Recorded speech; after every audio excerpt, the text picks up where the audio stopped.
Sports, kasama ko si Sir NONITO Donaire Sr. Sir, kumusta po? Ito, mabuti. Magandang umaga po. Long time no see. So, na-witness ko, tinitraining mo si Raymart Gabalio. Unang question, just to confirm officially, ikaw na ba ang bagong coach ni Yeah, ako 3 linggo na akong nagtitrain sa kanya. 3 linggo? Kumusta naman si Raymart Gabalio? Your first impression and anong wina-workout mo sa kanya? Kung pwede mo i-share. Inaano ko dun yung mga punches niya kasi pinipigilan yung mga suntok eh. Yung akin naman kasi push through, talagang tutulak yung style ko. Kaya yun, nakikita mo naman kanina na malaki ng pinagbago. Yeah. Siguro, matanong ko lang, sir, Raymart Gaba, anong klaseng, yung first impression mo sa kanya, anong klaseng boxer si Raymart and what do you hope to build him as? Talented si Raymart, saka masipag, mabait. Yun ang isang nagustuhan ko sa kanya. Okay. And syempre, minimiss mo sa kanina, nakita ko, matanong ka lang din, kumusta yung speed and power niya? Is it malakas ba talaga? Kasi yun ang mga, ng mga tao eh. Sa 3 linggo namin, parang sa fighting mood na kami, parang nasa 80% na siya. Nakita mo na yung mga suntok niya, talagang ang lakas. Usually kasi pag nagtitraining na seryoso, parang may laban na. Pero tinanong na kita kanina, parang wala pa. But do you expect any fight soon or ano ba? Yes, hinihintay lang namin kung ano yung pag-permission ng manager niya. Kaya ready kami, kaya alam namin na may darating. Dito kasi nag-train kay Raymart, mayroon ka pa ibang mga tinitraining ngayon na boxer? Isa si Mike Banya. Pati si Mike? Oo, siyang panghapon siya kasi hindi ko sinasabal. Okay, wow. Hindi alam ng mga tao, taga dito ka sa Jensen, di ba sir? Talaga dito. Dito na ako lumaki. Okay. Sir, matanong ko lang din, since wala pa laban, matanong ko, si NONITO Donaire Jr., may laban siya na sa WBC. Tapos pareho sila ng timbang.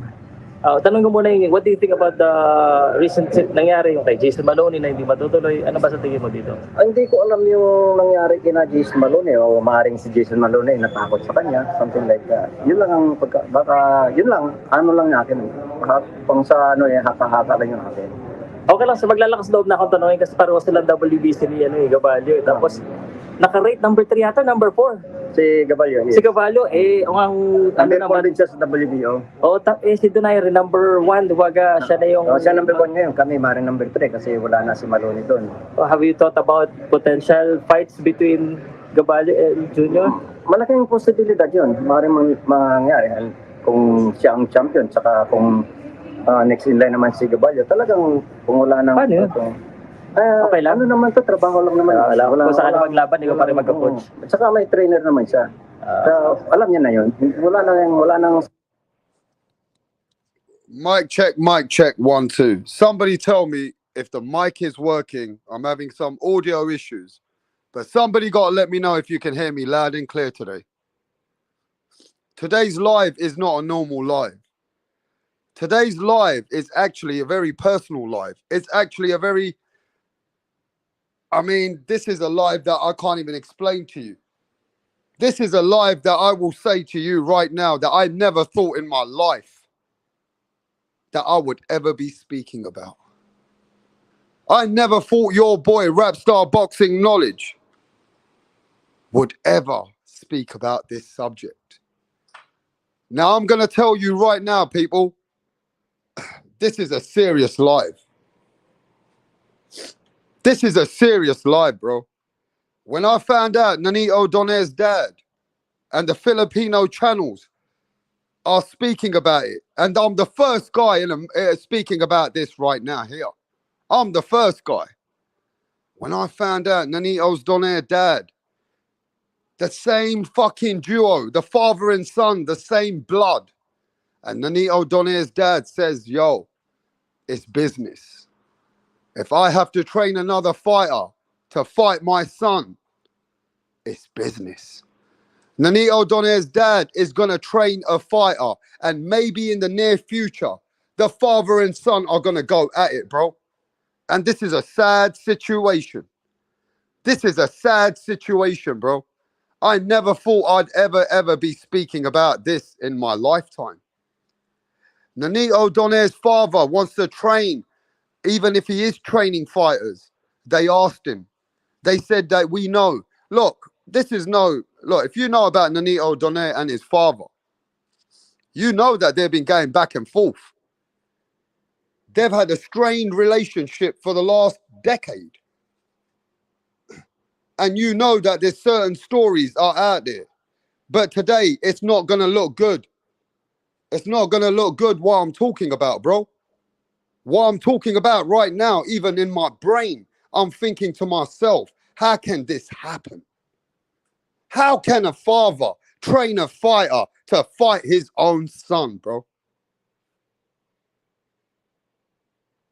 How can that even happen? You understand? At the end of the day, the truth is the truth. The truth is the truth. You know, people got to recognize that this is true facts. That Nonito Donaire's father is training Gabalio. And with Maloney now leaving the WBC rankings, hey, Nonito Donaire's dad said, yo, if I have to train this guy to fight my son, then it is what it is. It is what it is. And this is bad blood, bro. Can somebody ever imagine, bro? Can you imagine if I'm the son and I know that my father will train a man to fight me, bro?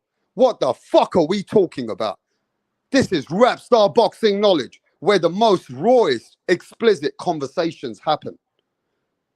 These are conversations that happen over here, bro. We don't hide away from conversations over here. We don't hide away from conversations over here, bro. This is a very serious topic. And I'm telling you now, whenever I've chopped it up with the champ, whenever I've spoke to Nonito Donaire, he never really wants to get in it with his dad. He's got a lot of, you know, integrity. He wants, I can see it. Nonito don't like to talk about his father. He likes to cut it off. But how can the father say that I will train a man to beat my own son? I will train another fighter to beat my own son. Yo, let me just say this. He never said it in those words, but what he did say is that I will train another man. This is business at the end of the day. But how could it get to that, bro? In the history of boxing, we've never seen a father train another man to go against his own son, bro.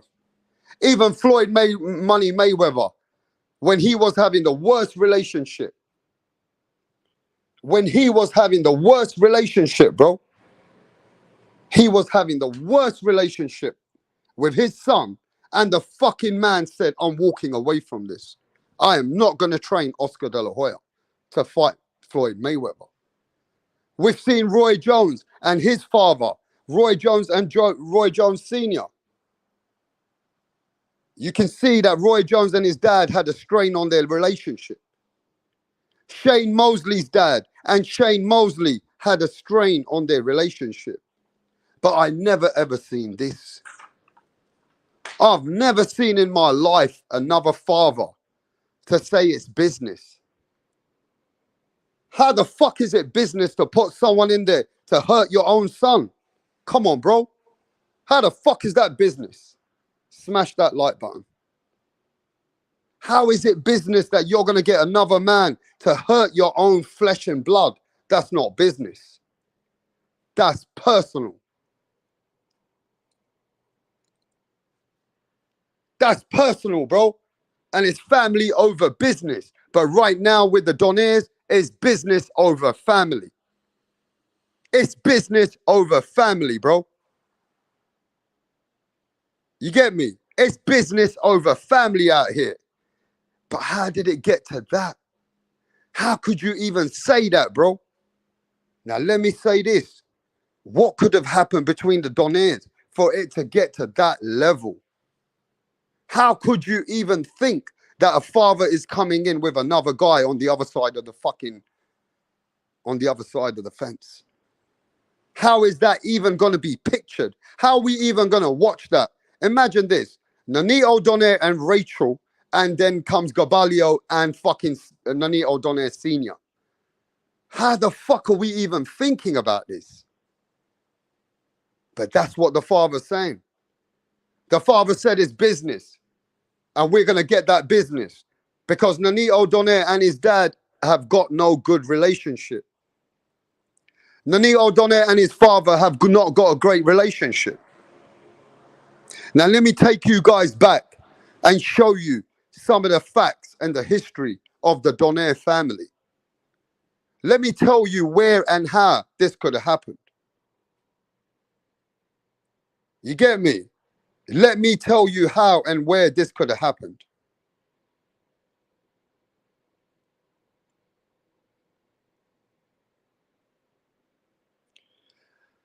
Nonito Donaire and his father started this business. And Nonito Donaire and his father, Nonito was going into boxing to please his dad, is what he told us. But the real brother, which was the real father's favorite son, from what Rachel and Nonito has told us, was Glenn Donaire. This is Glenn Donaire.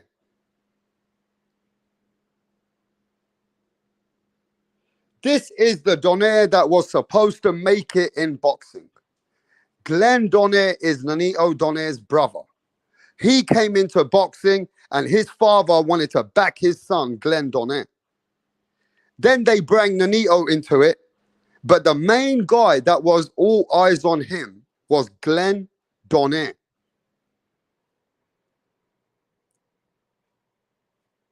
And Glenn Donaire is the man that his father was putting a lot of time in, but his favorite son was Glenn Donaire. Now, Glenn Donaire got beaten up by Vic Darchinyan. When Glenn Donaire had his time and he had that opportunity, his father and Glenn, they lost the fight against Vic Darchinyan, bro. And after the Vic Darchinyan fight, Glenn Donaire did not really achieve much in boxing.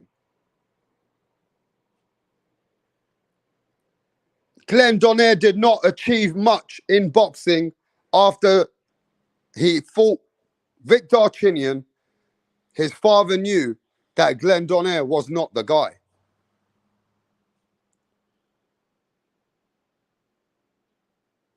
And then eventually, Nonito Donaire came and took the revenge.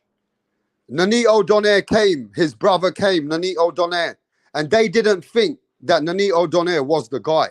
His own father thought that Glenn was the main guy, that he was more interested in Glenn. But when Glenn lost, then came the rise of the Filipino Flash. See, what you people don't know is that Glenn Donaire was the man to go and beat Darchinyan. That didn't happen. So automatically, Nonito was going in for a fight, which was the underdog. Nonito going in for his brother's revenge was an underdog. Nobody thought that Nonito Donaire was going to beat the guy that beat his brother. The only people that were going in was Nonito and his father. But his father didn't think too much of Nonito. At some point, even though he was training his son all the way, in the back of his mind, he didn't have the same passion for Nonito Donaire from what we've heard from the Donaire family. But Nonito Donaire defied all the odds. He fucking knocked out Vic Darchinyan, the man that beat his brother. Nonito Donaire put a fucking end to that man. Nonito Donaire put an end to that man. And then came the combination of Nonito Donaire and Nonito Sr. then were moving into the next direction. And since then, they've had, good times and bad times. And then came Rachel, and Rachel was part of the team. Now, I know there's a lot of other defined things that have happened, but I'm just going to give you a fast forward. And then the duo became a trio. But since the last 10, 11 years, more than that, the relationship between the father and son has been very, very back and forth. There was a time that Nonito Donaire's dad was speaking to his son in front of people like trash. And one day, Nonito Donaire was having an asthma attack in the fucking training, in the sparring. And Nonito Donaire's dad slapped him up, said, "We got no time for asthma." And he proper slapped up Nonito in front of everyone in the gym. And Nonito, being his son, he allowed his father to, throw hands on him. And his dad treated him with no respect, is how Nonito felt. So from that day, him and his dad have had a strained relationship because Nonito Donaire became his own man. But the father wouldn't treat his son like a man. He'd always treat him like a boy.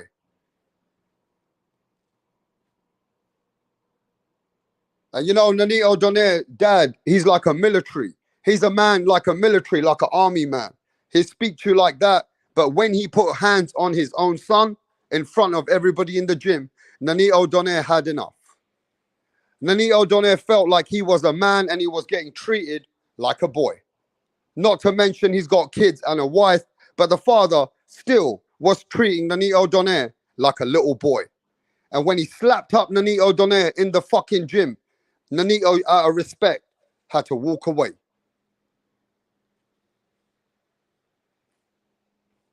And from then, it was probably before they were having strained relationship anyway. But it was after that the shit was never the same. Now, let me tell you, Nonito still never wiped out his dad. They had some problems. Rachel tried to sort it out for them. I've got the articles. I've even got the messages where Rachel tried to work it out for her father-in-law and her husband. She tried to make it work after the press conference. After one of the fights, these two couldn't get along anymore. Every time they try to work together, they've had some issues. And the respect is not the same. But that's your son, and that's his dad. That's his dad, and that's his son, bro.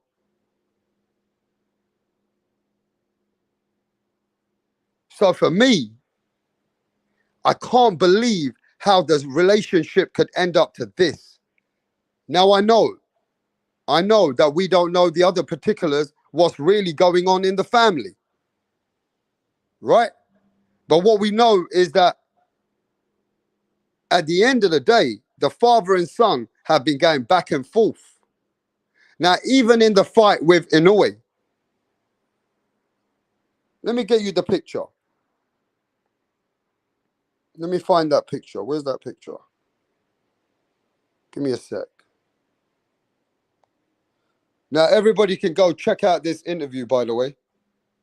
This is Nonito Donaire Sr.'s interview on another channel that said that he will do business to get another fighter if the fighter's going to train under him. That he will train that guy to fight his son. Now, that is the interview. Big shout out to the Powercast Sports. This was the interview from Nonito Donaire's father, bro. That he said he will train. And it's business.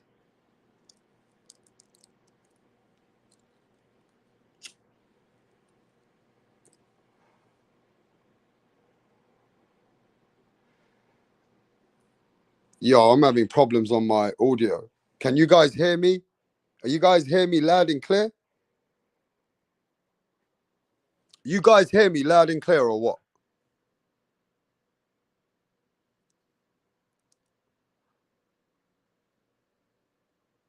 Mic check 1, 2. Now put some respect on my channel, bro, and hit that like button. I mean, if you guys are interested in this conversation, we're going to cook. This is a very personal conversation, though.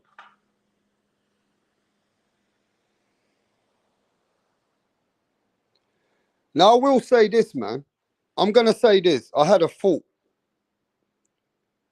Where is it? I'm looking for something else as well, man. For fuck's sake. Give me a sec. Give me a sec. Give me a sec. Give me a sec. Where is it what I'm looking for?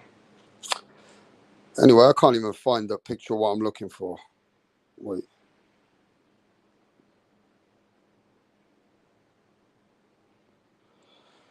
Now, this was Nonito Donaire's dad when he had a problem with his eye and he had a problem with his knee. After the Inoue fight, he turned around and said that my son should retire. Nonito Donaire's dad said that my son should retire, bro.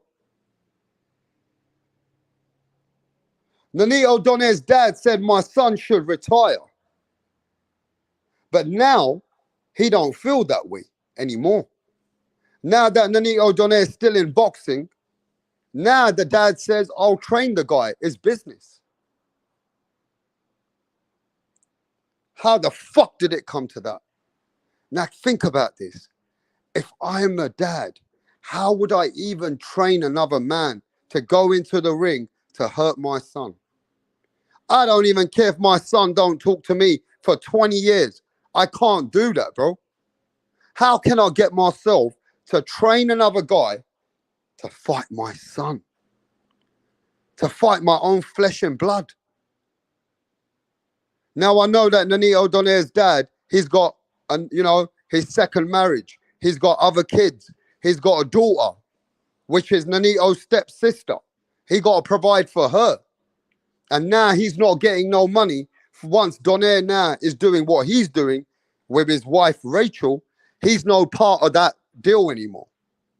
So now he's going to do what it takes. Nonito Donaire Sr. will feed his family. But let's just look at this. How could a father even come to that, bro? I would die for my kids. I would die for my kids, bro. I'm going to tell you this right now. If I only had one choice, that I have to die and my kids can live for the rest of their life, I wouldn't even talk. I want to die right now. There ain't even a conversation, bro. It's family before business. But with the Donaires, it's business now before family. But how would a father get to that point? How can a father even get to that point where he's got no emotions? What has happened, bro? What the fuck could have happened? I mean, somebody tell me, bro. Sounds like the dad was bitter as fuck, shaking my head with you, Rap. I'm shaking my head. Rap started cooking old man Donaire's. No, man, I'm keeping it real. Pound for pound, John McSmith, I've only just seen this. Moody, I'm on the chat right now, bro. I missed everybody else. Hayes, Con. This is unprecedented, bruv. This is in the history of boxing. In the history of boxing, I've never heard a father say, I'm taking the man down. I've never heard a father say, in my history of my life, I've never heard a father say, I'm going to do what I've got to do. The only time I ever saw a man trying to take his family out was in The Godfather. I've only seen a movie in The Godfather when The Godfather, his son, the gay son, the son which was talking too much, Al Pacino, had to kill him. His own brother had to take out his own brother. That was in Godfather. But I've never seen in real life in boxing where the father says, it's business, man. If we have to do this, we are gonna do this. It's business. It's business. So the father saying it's business, at the end of the day, it's just business. You can't say that, bro. This is 10 times worse than business. And this is exclusive over here. Because nobody else even catched on to the content. So don't ask me nothing over here, bro. I don't want nobody telling me how the fuck it goes over here. We cooking and we cook with the raw truth. And even I know that the Donairs probably don't like this conversation, but you know how the Donairs are. They're real people. One thing about the Donairs, they keep it real and they're ready for every conversation. But how could this feel for the champ? How could this feel for Nonito Donaire, knowing that my father will put someone in the ring to fight me? Now, my thing is this. I know the fans will say, maybe it's Nonito Donaire's wife. Maybe it's Rachel. Maybe Rachel has come in between the father and son. But that's not really technically true.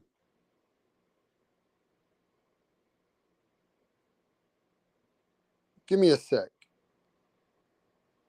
That's not really true either. Now, I've chopped it up with Rachel a few times, and I can say that I know Rachel more than I know Nonito Donaire. But I know that Rachel has reached out for both of them to try and make peace. Rachel has tried to make peace, but it's not going to work. Every time that both get together, it's fucking on.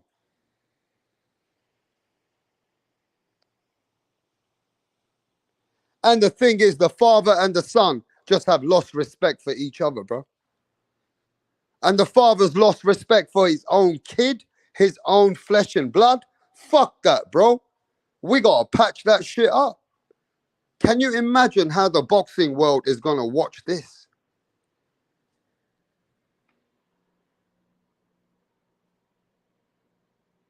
Can you imagine, bro? Hey, look, man, I've got the most respect. But this shit here, this is fucked up. This is sad. I feel sad for the father, and I feel sad for Nonito Donaire, and I feel bad for Rachel.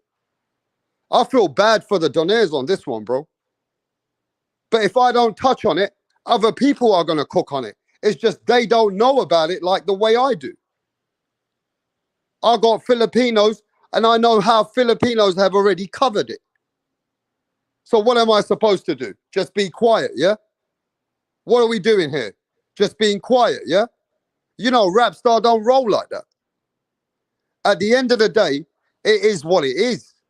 I got respect for Nonito Donaire, you know, true fucking gentleman. Rachel Donaire, you know, the queen out here in boxing. They always get my love and respect. You know that. You know that we got a lot of love and respect for the Donairs on Rap Star Boxing. But the truth is the truth. How the fuck did it get to this? How can the father say, I will do business to fight his own son? Come on, bro. Shit's fucking bad. And this is a sad situation. Because if this comes to reality, bro, and the father and son are going at each other while we're going to watch the entertainment,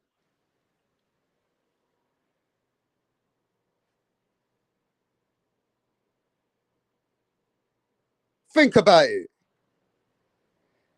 We're going to watch the entertainment while the blood is going at each other. Man, that shit's crazy. That shit's crazy. I feel like Nonito Donaire, it's like a rock. It feels like a rock. Hey, listen, can you imagine any man having this situation with their father? I would feel like the Terminator. If my own dad wants me fucking out, yeah, watch what I do now. I will fuck that man up. Listen, Nonito Donaire will knock out the guy that the dad brings to the fucking ring. If my dad brings a man to the fucking ring, I'm going to fuck him up. I'm going to knock that motherfucker out in front of my dad. Let me tell you this right now. That will make me mad. I will be fucking like a rock. If my dad is bringing a man to hurt me, I'm going to fuck that man up in front of my dad. I'm going to bust him up, bro. I'm going to knock him out and tell my dad, yeah, you did really good to try and fuck me up, didn't you? I'm just saying, that would fucking hype me up. That would hype me up, bro.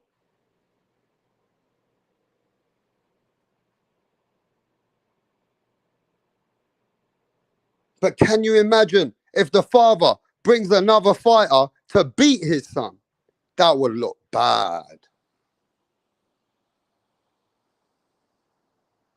That would look bad. If the father brings another fighter in the ring to beat his son, that would look fucked up.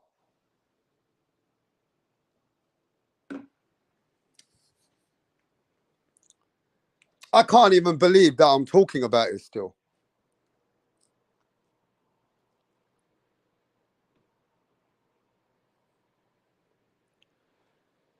So you tell me, guys, in the history of boxing,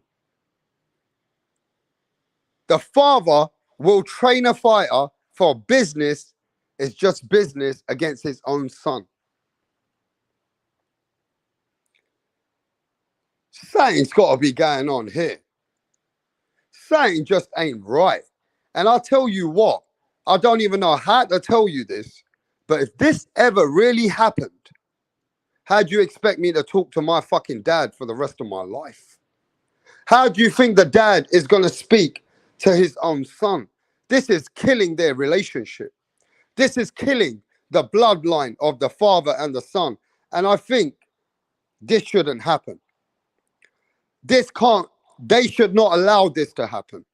I think the sanctioning body and boxing should not allow a father to train a fighter against their son. I just think boxing shouldn't allow it.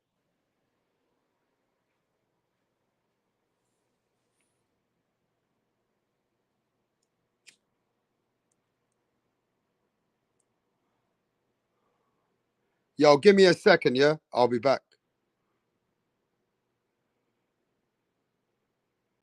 Right, what's going on here, Donny's on the next? Barry's actually going to propose to Sandra. Sandra has been giving Barry mad head lately, and he's witch, yeah? He's doing this behind the back of the boys because they know, yeah, they would have cussed him out for proposing to Sandra. Tracy had one job to do, and that was to record it. But she's all over the bloody place. Barry's clocked that she didn't get the footage, so he's going to propose to Sandra again. Oh, for fuck's sake, Tracy! What's going on?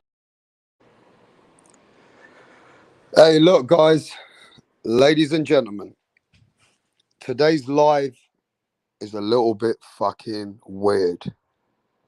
In the history of the sport of boxing, you have never ever heard that the father would do business to fight against his own little baby, bro. That's his son. That's his son, bro. I would take a bullet for my kid. And can you imagine Nonito Donaire's sons?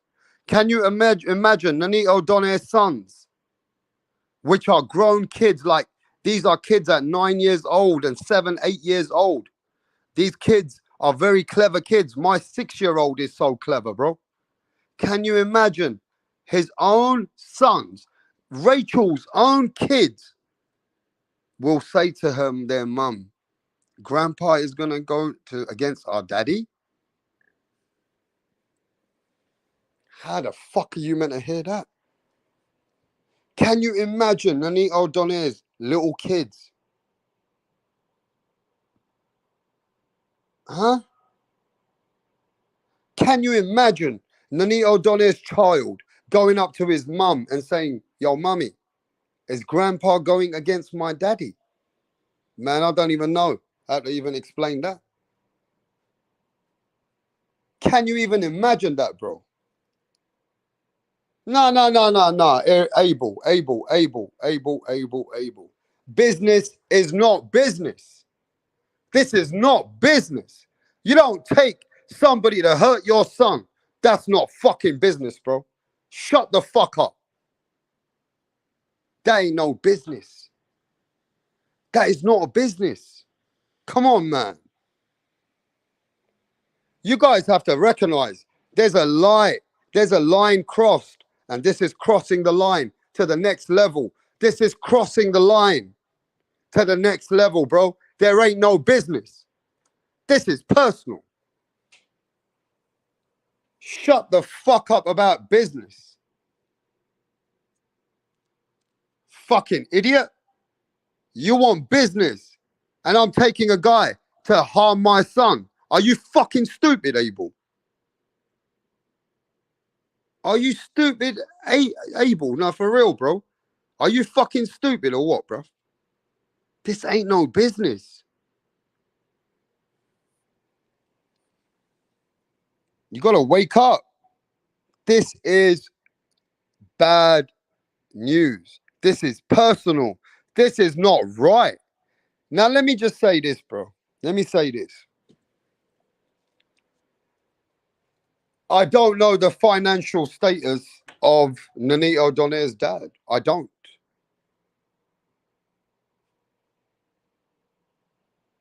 I don't know the status of the father. I know that the father has got a second wife. He's married again, and he's got another kid with his other wife. Now I know that stepsister of Nonito Donaire. Now there might be more. I don't know all the facts.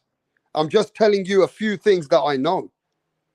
But I know that the father also has to provide for his family, which is not Nonito Donaire's mum anymore, which is his other wife and his other kid. So I don't know the status of his financial status, bro. I don't know what happened between Nonito Donaire and Rachel when it came to the purse of giving his father the money, what he was giving him. Now, I don't know all that. I don't. But what I do know is that Rachel has, I've seen an article that they never cut off the father and they never really cut him off like that, that the father slowly cut himself off. Well, from what I know.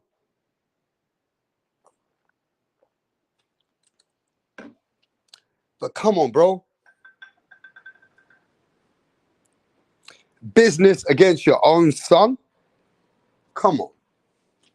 What the fuck are we talking about? Now, let me see what the chat's saying, bro.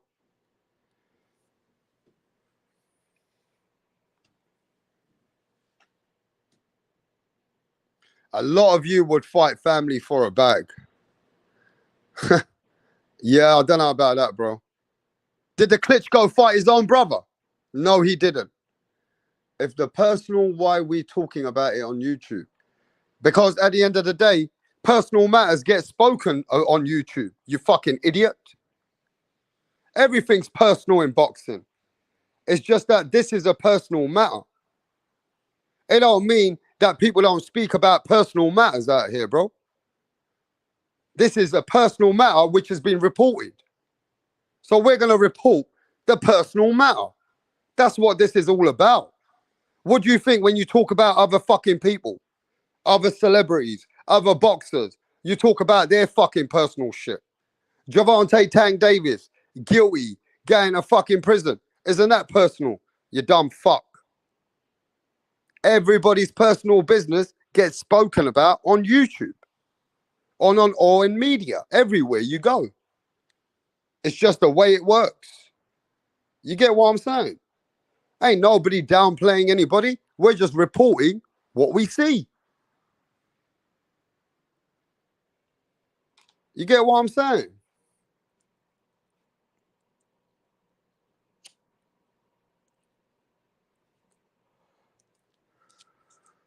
Now, let me tell everybody this. You know, Rapstar got a lot of respect. I've already chopped it up with the Donaires. The Donaires know that this is what I'm going to be talking about. The Donaires have already shared this on their fucking channel. It's not like they don't know that I'm doing this. They know. But they know I have to report it. And they're real people. They know that they're just realist people. They know that somebody else will report it if I don't. So it's not like the Donaires don't know. Rapstar's done this respectfully, bro. I'm not just gone out here cooking a personal matter without knowing certain fucking details. Let's remember that. I got my facts before I speak.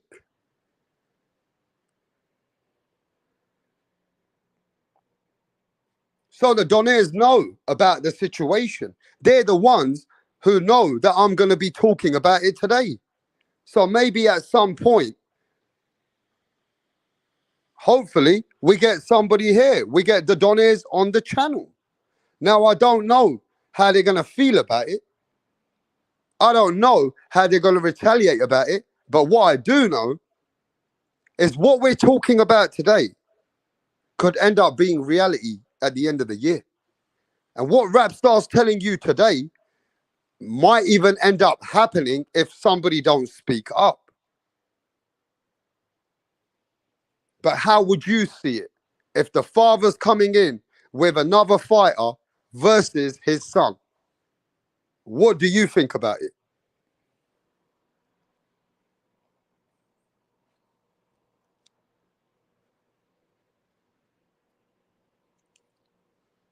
You gotta remember something, bro. I'm one of the realest motherfuckers out here on YouTube. And I don't know how Nonito Donaire is gonna react. I can only imagine how he must feel. I can't imagine how he must feel, I mean. But that must be a sour feeling, bro. Nonito Donaire must feel like the Terminator. He knows that the man who born him, the man who loved him, is the man who will bring a fighter to the ring against him. That's tough. That's tough. And I've got to say that Nonito Donaire has never been the chosen kid. It was always his brother. From when the Nonito Donaire and his wife came here and told us the stories and what happened in the past, then you know that the brother was the chosen one by the father. Now, I don't know how it can get this fucking crazy, bro. I can't even understand it, what I'm hearing. When it got translated to me, I thought, nah, this can't be true. This can't be true, bro.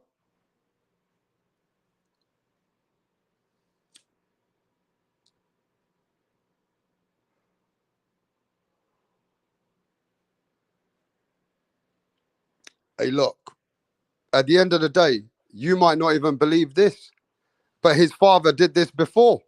His father did this before against a fighter called Senseo. His father did this before, bro. It ain't the first time, you fucking casuals. Not all of you. I mean, you know, I'm having a bit of fun. But a lot of people are casuals. They don't even know that his father did this before. Nonito Donaire's dad had done that before. Let me tell you the fighter's name. Just stay there. Let me tell you the fighter's name, that who he done it with. Give me a second, bro. Let me just tell you who he did it with. Give me 1 sec. The father did this before, bro. No cat. Against another fighter. And if I'm not mistaken, I think the fighter's name's Senseo or something. Look, they've been having a back and forth relationship for a while, bro. They've not been getting along for quite a while now. So, you know what I mean? It is what it is. But here it is. Sansona. That's it. Sansona. Marvin Sansona. That's it, Calbo.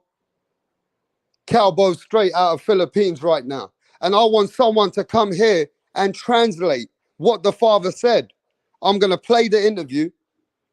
Is there anyone who's Filipino in the building right now? Is there any Filipinos in the building right now? Yes or no? Is there any Filipinos in the building right now? Yes or no?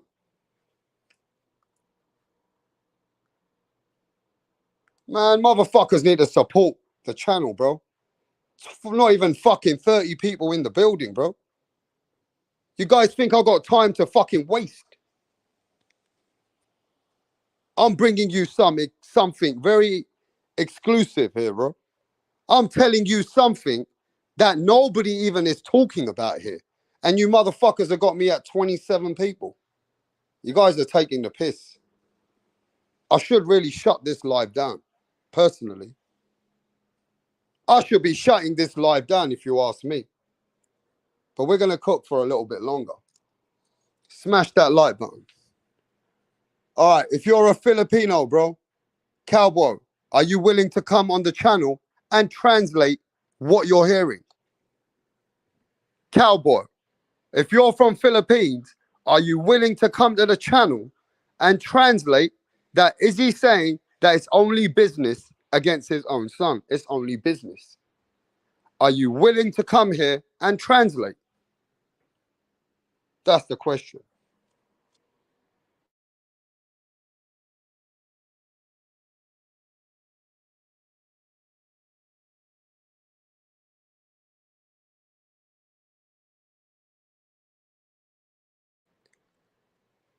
Oh, I don't know who's who, but I do want somebody to come and translate. You know what I'm saying?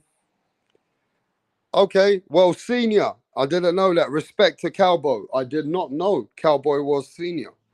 But hey, I'm just saying, who would translate for us, for the people who only understand it in English? Maybe we need to get Rachel here, if she would do the honors. You know? Rachel can speak about anything anyway. But let's give Cowboy. If Cowboy is Rachel's dad, Con, we need to give Cowboy a wrench. We have to give Cowboy a wrench, bro. Let me get the other. Where's my device? Let me get that sorted out first. You know? Let me see. But yeah, this is really crazy, bro. Even I'm a bit confused about this content. Like, not confused in that way, but I mean, can you imagine if this is what's going to happen?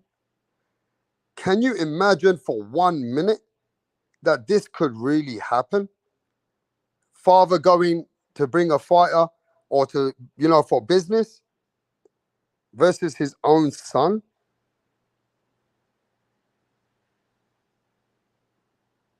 Okay, let's put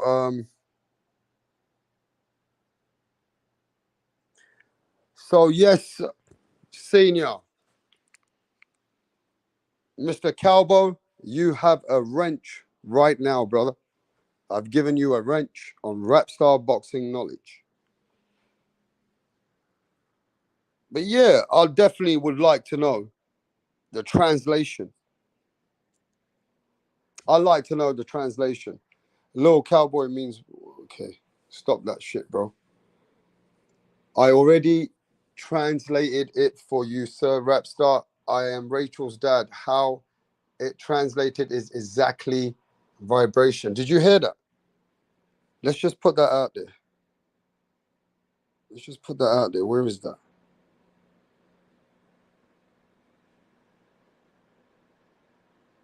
Somebody look at that, bro. This is Nonito Donaire's father-in-law. This is Nonito Donaire's father-in-law, bro. This is getting to a stage now that I must say that the Donaires need to work this out. I hope it doesn't get to where it's going, because you know that if the dad has an ego like that against his own son, and the father has any kind of bitterness against his own son, well, don't forget his son is Nonito Donaire. And Nonito Donaire, I'm just saying, the fighter who wants to come and step in the ring with his father better watch out. Because if I was Nonito Donaire, I will beat the fuck out of that guy who's coming in the ring to teach my dad a lesson. I mean, even I can't even think about that because my anger and my blood, my father trying to take me down, I'm going to come at that, bro. I won't be able to hold back. Now, I know that I love my dad and I got to respect my father, but enough is enough. My father got to be told that you are doing too much now. This is disrespect to the next level. The grandchildren cannot be seeing grandpa on the other side of the fucking corner. That's wrong. And as a father, he should not even go into that conversation, bro. I don't care about the bad blood. I know every family has problems. I know every single family has problems. And you can't tell me that you have never had a problem with your siblings, with your brothers, your sisters, your mothers, your fathers. You cannot tell me that you haven't had a problem. You've had a problem. But when it comes to the father and a son, a mother and a daughter, a mother and a son, a father and a daughter, I'll take a bullet for my kids. They're first when it comes to the health, their wealth. Just to see my kids safe, I will do anything for my children, bro. So I can't even relate to this topic. I don't even know what we're talking about. Even though we're talking about this topic, it doesn't sink in. I cannot allow this topic. I cannot allow this topic to sink in because this is something that I have never seen in my life. So how can I relate with something that I have never seen? The only way I can relate to it is like, what the fuck are we talking about? There is no conversation when it comes to me and my son. I don't want any conversation like this, bro. I can't have a conversation like this about me and my son.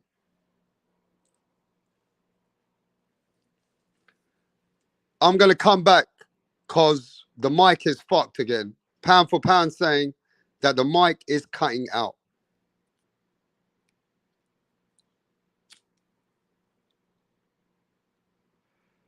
The mic is cutting out. Is the mic cutting out? And you know what, guys? Man's got a sore throat. I'm not even feeling good today, and I'm still cooking, bro. In fact, you know what? I'm not even feeling good today. Like I hope I ain't getting that COVID again. I've had COVID already twice. If I get COVID again, bro, I'm fucking done with this COVID shit. But from yesterday, I've been feeling run down again, bro. I've been feeling run down again. My throat.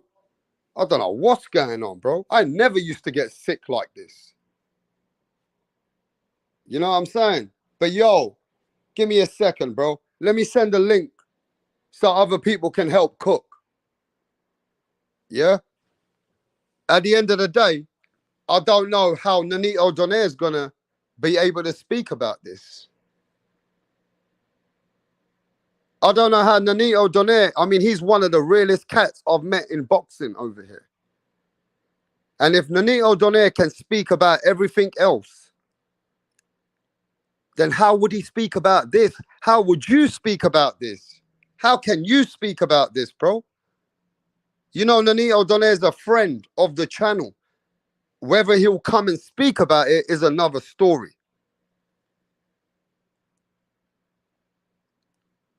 Whether Rachel wants to come and speak about it, they're the most, look, they're real. They're real cats. Look, one thing about the Donaires, I've met a lot of people in boxing.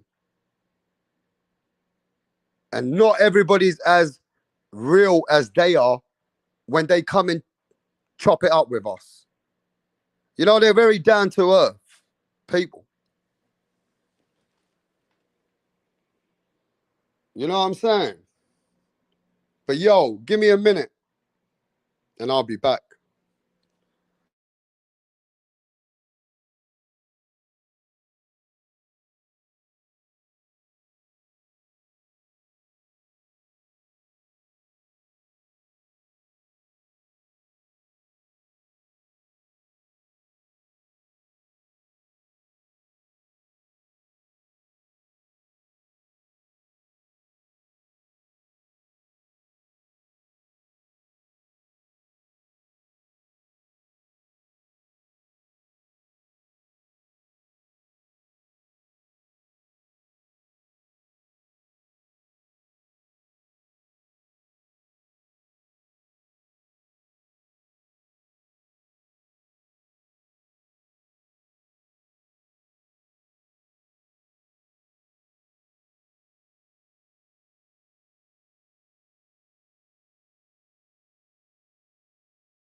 Now, ladies and gentlemen, you got to give me a few minutes. You got to be patient with me. I'm trying to make this so we can get this over and done with, like, so we know where we stand in this conversation.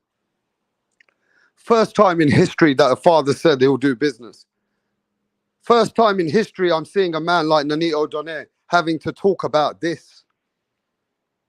I never think that this is a bad, look, this is a sad situation, people. I don't like seeing families going at each other for your entertainment. And your entertainment can get a father going against a son. What kind of business is that when a man's hurting that man? You're not hurting yourself physically, you're hurting yourself mentally. You're not hurting yourself, you're hurting yourself for the rest of your life. Rest of your life. Can you imagine if bad shit happens and bad blood happens? Your family at the end of the day. And in bad times, family will meet again. And in bad times again, family will always reunite. What are you trying to say here? Imagine if the man's in hospital, the son is not going to turn up. What kind of relationship? Who wants that relationship?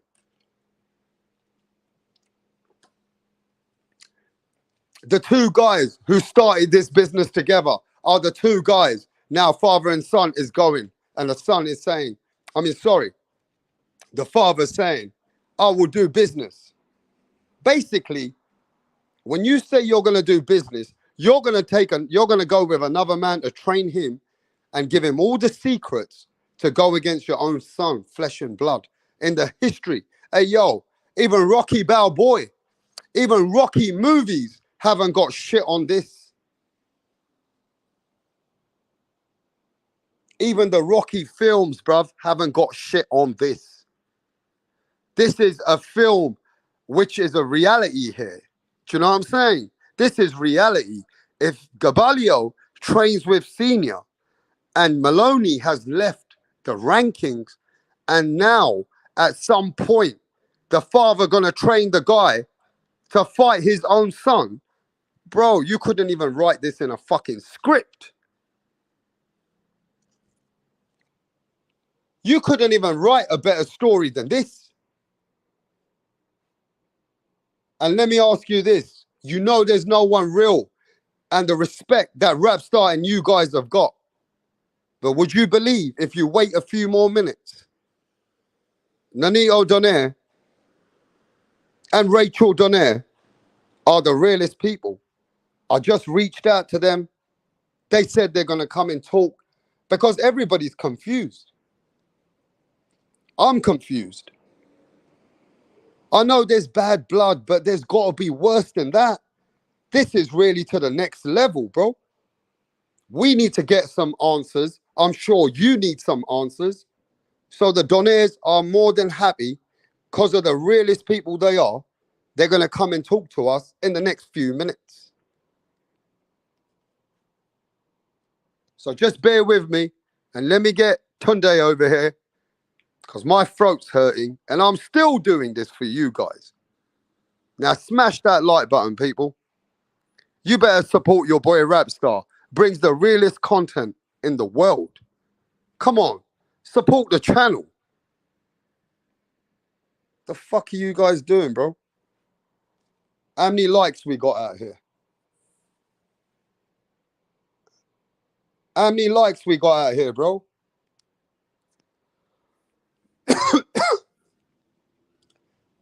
Man, just fucking pray for me. I don't get COVID again, bro. Yo, how many likes we got? My immune system must be down. How the fuck am I getting sick again? I was sick 3 months ago.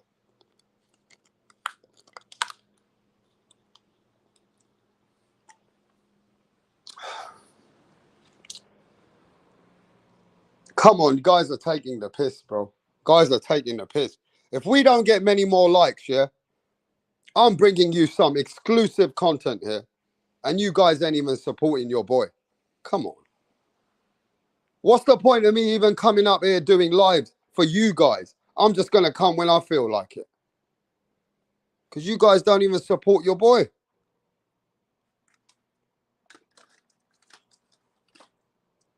Yeah. TJ, I am a vegan, bro. but I'm 90% vegan, bro.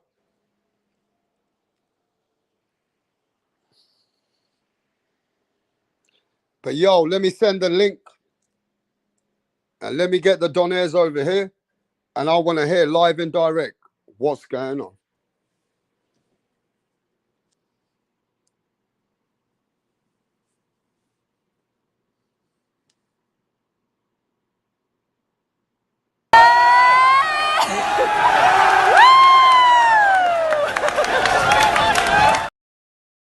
What up? How are you?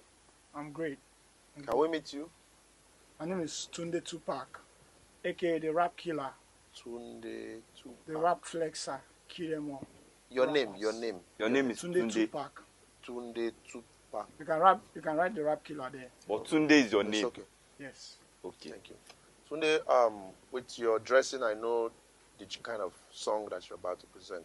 Yes. So you want to tell us about it? Just rap game. I kill the rap game because the haters want us No, down, no, but no. they're not going to get us. You don't Calm need to down. tell us about the haters now. Rappers, right? You're a Yes. rapper. Rapper. Good. Let's hear you. Check it. Ha ha. Check it. Ha ha ha. Check it. Check it. Check it. I rule everywhere. I rule. They want to take me down, but they cannot take me down. Yeah. I rule New York. I rule Lagos to Atlanta.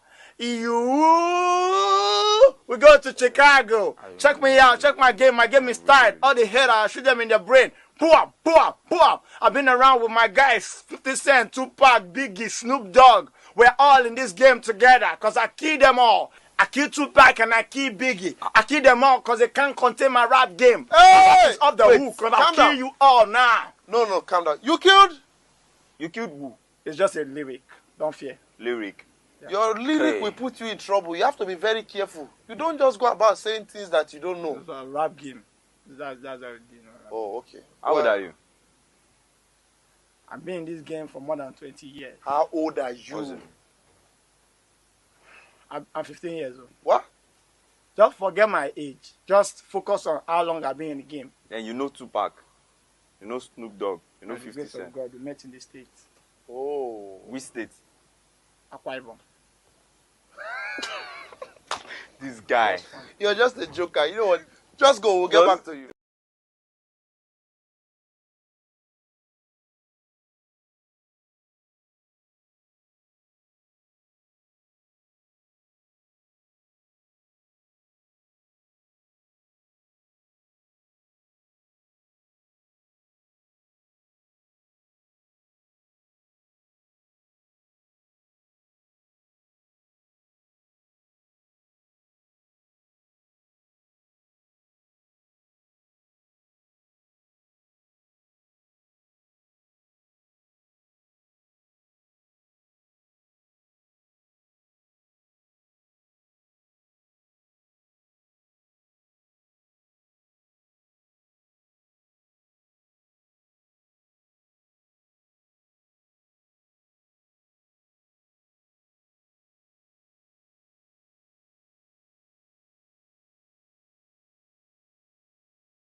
This is the only sport where you can kill a man and get paid for it at the same time. It's legal.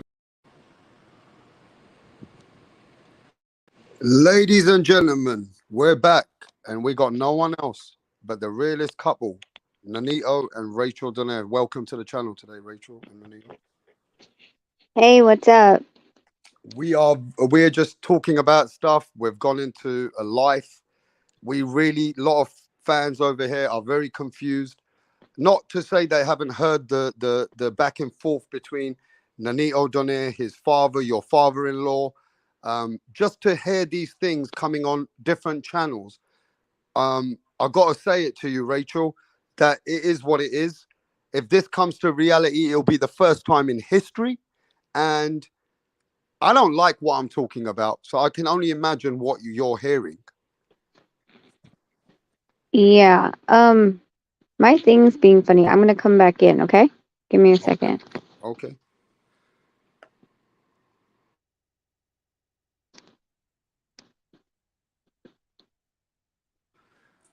We're waiting for the Donairs to sort Okay, out is the that, did I audio. find it? Yeah, you're good. Okay, Yeah, okay. yeah. So, yeah, touchy subject. Yeah, I Just gotta found out. respect you for coming here on this subject because we've never heard anything like this. This is like a Hollywood movie kind of a role or something, you know? Yeah, I mean, I think I mean, we've been here before. It's not the first time that we've heard it. So it doesn't completely shock me or us at this point. Um, so, I mean, I think that the difference is before there was, a real, disconnect between him and his dad when he wanted to train Marvin Sansona against us because Marvin Sansona was the WBO champion and When was that? Donita. Can you tell everybody when Oh, when was that? 2011, 2011. There was a there was a 2012. there was a there was a like there was a drift. There was a bad energy between father and son, or father. Can we also clear this up? Does the father also feel a certain way about you? I don't know anymore. I know in the beginning, you know, we had our differences. It's funny, but they're Visayan and I'm from a different province. So we don't even speak the same language. Like their house speaks a different dialect than my house speaks. And of course, I'm very outspoken, Americanized. I'm not more of the quiet, submissive type. That's normal Mm. for Filipinas. And at one point, there was a discussion when we were early dating. I don't think his father didn't want him to date me, and I'm like, and he came home and he told me, I'm like, okay, cool. Like so, like if you're gonna listen to your dad, listen to your dad. Like I wouldn't want to be with a guy who someone else dictates relationships anyway. So, but They tried apparently to dictate your relationship when you was there. he didn't. I didn't. I didn't witness it, but Nonito had come home from the gym one time and said that, his dad wasn't particular to me and he wanted him to break up with me. It's And probably so, tradition, though, wasn't it? Do you think they're very traditional in that country, Rachel?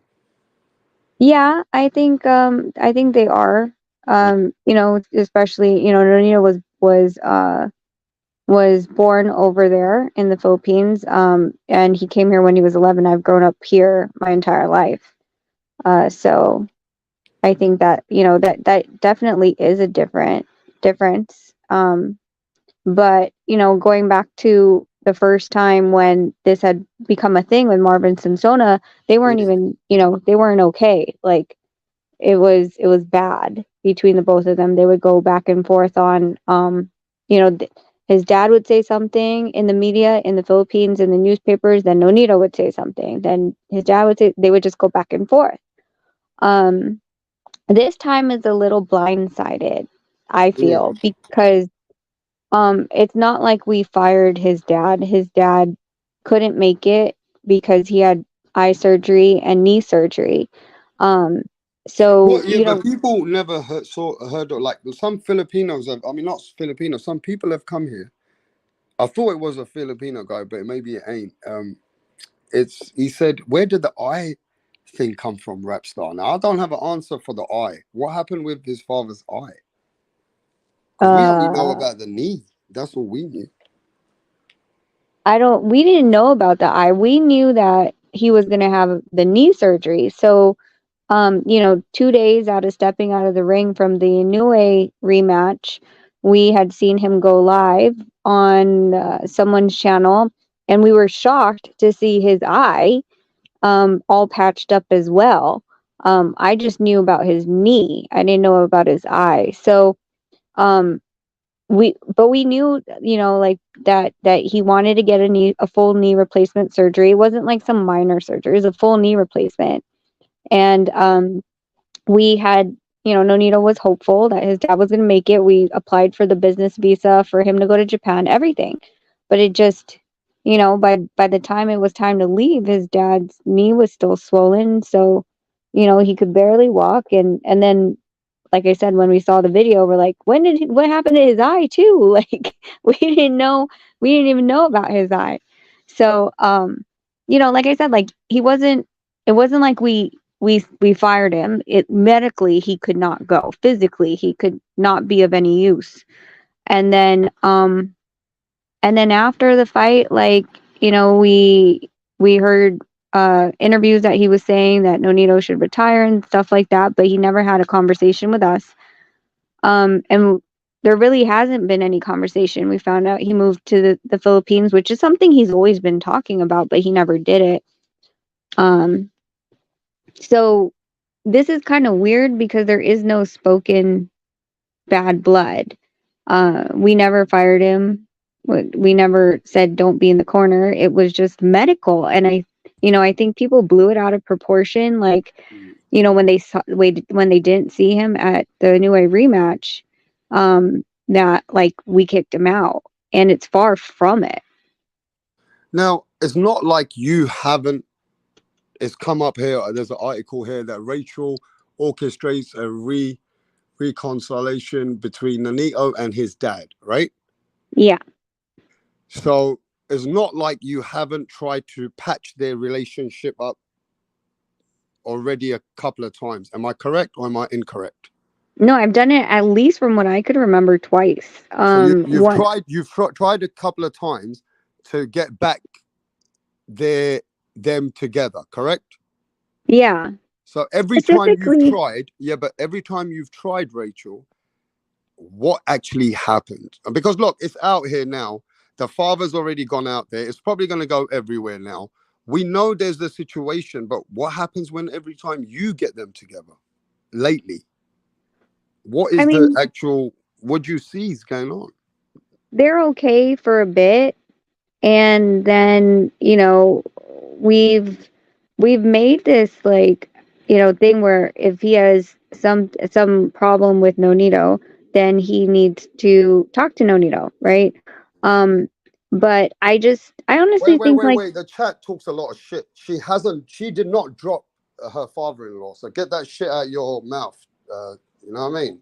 The chat, you don't know what you're talking about. She did do you not have the drop. picture? Do you have the picture, Rap, of his dad with his eye patch and his freaking knee? Yes, I have the eye patch here. And he also did say that at one thing on his mouth was that he should retire. His own son should retire. That his son, he's done it now. He ain't got what he's got. He's got to retire. But now, if you say that your son should retire, but then you're also in one other things, I'll do business to fight against my son if I have to. It's business. Yeah. So this is the picture. Yeah. So, and this is just his eye, right? This is 2 days after the Inoue rematch. We're still in Japan. We're boarding a flight. And this is an interview that he gave 2 days after the Inoue rematch. That's not even showing his knee. I didn't know about his eye, like I said. But if he has one eye and one leg, like, common sense would tell you that there really is not going to be, first of all, it's going to be dangerous for him to go up and down the stairs. Last thing I need is for Senior to fall right down the stairs in the middle of a match. Two, the way that him and Nonito do mitts is like music. It's beautiful. It's the timing, everything is beautiful. But if he only has half of his, one leg and one eye, it's very dangerous, because if he doesn't catch something that Nonito's throwing and he hits his dad, or his dad ends up twisting his knee out more, the recovering knee, then what are we going to do, right? But why are you telling us this? Are you saying that his dad is offended by you guys not involving him in the last couple of fights? That even while his knee or his eye or whatever it is, you guys didn't involve him? Is he still offended about that? You feel that you need to, elaborate it in that way? I don't know why. It's not, like I said, it's not like he was healthy and at home and didn't have a business visa to go. Like, I have all the emails that we submitted everything. I have his text messages. Nonito has his text messages that says, I don't know if I'm going to still be able to walk by then. Like, I think this is just like a smear campaign by people who just love the drama in the Philippines. And it's easier to say, I kicked him out. But what the problem with saying that and seeing the picture of his eye, how could you say that? Like, so you wanted him to go in like completely handicapped and possibly hurt his father by holding mitts for him. That's what you're saying. But it's I don't know. I don't know how this got spun out of control where, it looks like that, and freaking I didn't go tell him to put on an eye patch. So, I mean, it is what it is. Like, I really shouldn't have to say these things, and I should, but I mean, it's out there in the open, and it was pointed out during the interview in 2 days after the Niue fight. Mm. Now, my thing is this. On that same interview, did he say that Nonito should retire? Yeah, that was the same interview that you posted on the screen. Now, my question again goes very simple, Rachel. You don't have a great relationship with him, right? It never was the greatest relationship. Do you think he wanted you out the way? I mean, probably. The thing is that I have tried to step into their family numerous times between their arguments. There's more arguments that, between, different members of their family that they have going on. And every time I've been the one to, say like, hey, like senior, when the firstborn, his first grandchild from us, like I called him, I flew him out. Nonito didn't even know about it. And I told him, I was like, I don't want drama in our family. I don't want, back and forth in the media. I don't want, these things, because now the boys are, well, at first it's Jarrell's born, and one day he's going to wake up and he's going to be able to read things. He reads a lot of stuff now. The stuff that we don't tell him, he reads it on the internet, and he asks us questions. And I was like, I don't want this to ever be something. And so it was pretty stable from 2013, ever since the boys came. And then I don't know, this came out of Nowhereville. Like I said, like we didn't fire him. Like I didn't make the choice for him not to come. Nonito told you so many times he was hoping for his dad to come, but it just, I mean, to be fair with you, Nonito's been very respectful. Like, I'm just gonna tell you as it is. I got 6 brothers. One of my brothers, I don't get along with him, but I never put him out like that. I still cover him. You understand? Yeah. But my father and me, that's different relationship. Now, Nonito Donaire knows about this, correct? Obviously he does. Like he always hears about stuff, right? Mm-hmm. I can only imagine how sometimes it makes you feel a little bit like a rock. And I'm trying to put myself in his position, and I still find it hard because I know that, no matter how sour this relationship goes between me and my father or whatever, I don't want to hear my dad say this is business, that if I have to do business, I will train another guy to fight my own son.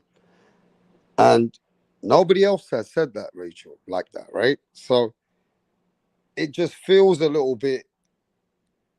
How's Nonito as a person? Is he a person who's very unemotional when it comes to stuff like this, or you don't know?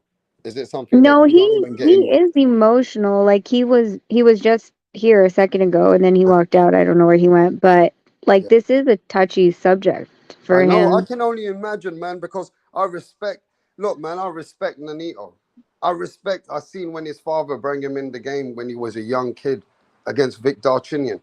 And I got to keep it real with you. His son the first son was Glenn Donaire, right? Can Yeah. you please share with everybody that it was Glenn Donaire and Nonito Donaire? And how did 2 brothers get into boxing? Where did this relationship with the father favored his son Glenn over Nonito? Because this has happened before, but the people who are here today don't know. Can you tell us that's how that occurred? Well, I can only tell you from what, Nonito's told you, Yeah, which, you know, his brother always had that dog in him. He always liked to fight when he was in school. And this is his so brother. his Right? dad, This yeah, is his older brother. so. This is Um, Glenn. This is Glenn Donaire. Did he come into boxing before Nonito? yes, Okay, yes. carry on. Carry on. And so after that, like he saw how much, his dad was really happy about Glenn fighting and stuff like that. And then so Nonito ended up joining in. But he was scared to join in. Like I think he told you the first fight, he trained for like 30 or 40 days and he ended up peeing in his trunks during his first fight that he was so scared. Like that he didn't think he even had that in him. Wow, wow.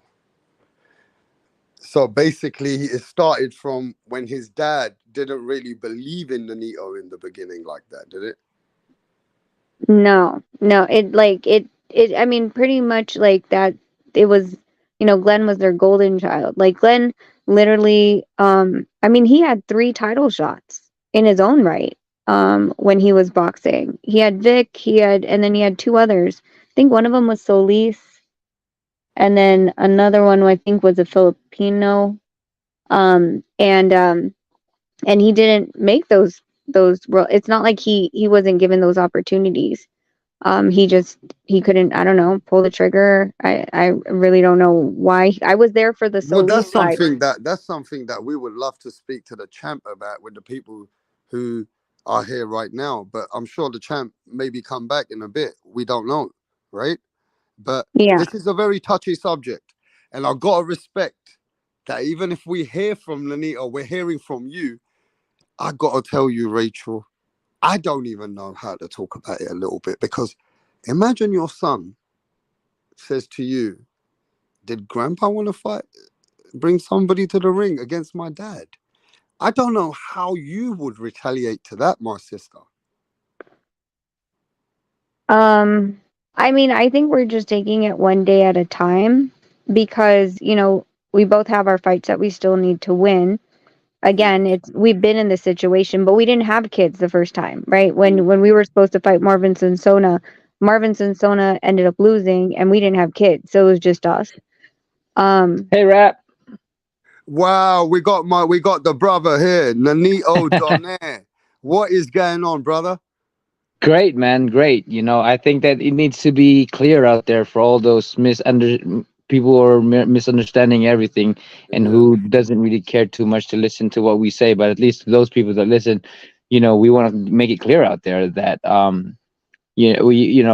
the things with my dad is my whole situation with my family. But everybody thinks that they're part of my family and they want to talk about it and they think that they know exactly what's going on. So I appreciate this time that you're giving us this moment to let that thing out there of what really is.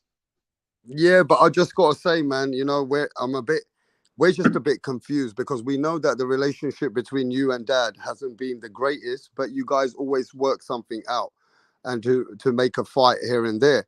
We know that you got a strained relationship that's been going back and forth. It's just seeing dad on the channels saying that, look, if business has to be done, then it's business at the end of the day. It's like, you know, I just don't know how you take it and how do you feel about it, and are you willing to share what's going through your mind about it? Well, I think I just kind of got used to it, again, back in the days when there was no boxing, there was really no family. There weren't really people talking to each other or anything like that. It was he would go to work, we would go to school, and we would go to the gym. And if there was no gym, everybody would just go in their own room, or the boys had their own room, and he had his own room, so they would just kind of separate. I mean, there was really no conversation. And even when we started to split up, there was really no phone calls or anything like that. So my family's been really weird like that. And I guess, as much as I want my dad to be there in the biggest fight of my career, and he couldn't make it, it came to that point with me that I got to stop relying and stop daydreaming that my dad's always going to be there for me. you know, and start relying on myself and my team, and just listen, you know, to the advice of my team. Yeah, I can only imagine what this kind of a man that you have become for yourself, to stand and defend for yourself, because it's very hard for you to share your feelings in the encounter of what you're really going through. Because I can only imagine if even at the end of the day we might have a personal, you know, sometimes the relationship between you and your dad has not been the best, but just as us, we watch boxing. We can't imagine how a man can say, well, you know what? If it has to be business, then it is business. If he has to go against Junior, then if I have to train him, it's business at the end of the day. I just feel that that's something that you, as you're listening to it, as we listening to it, you must have changed over the years. And I feel that you must have this other way of outlook of life. That the way that you must think about it is that you don't get too maybe emotionally attached to that situation, or just realize at the end of the day, look, that's my dad.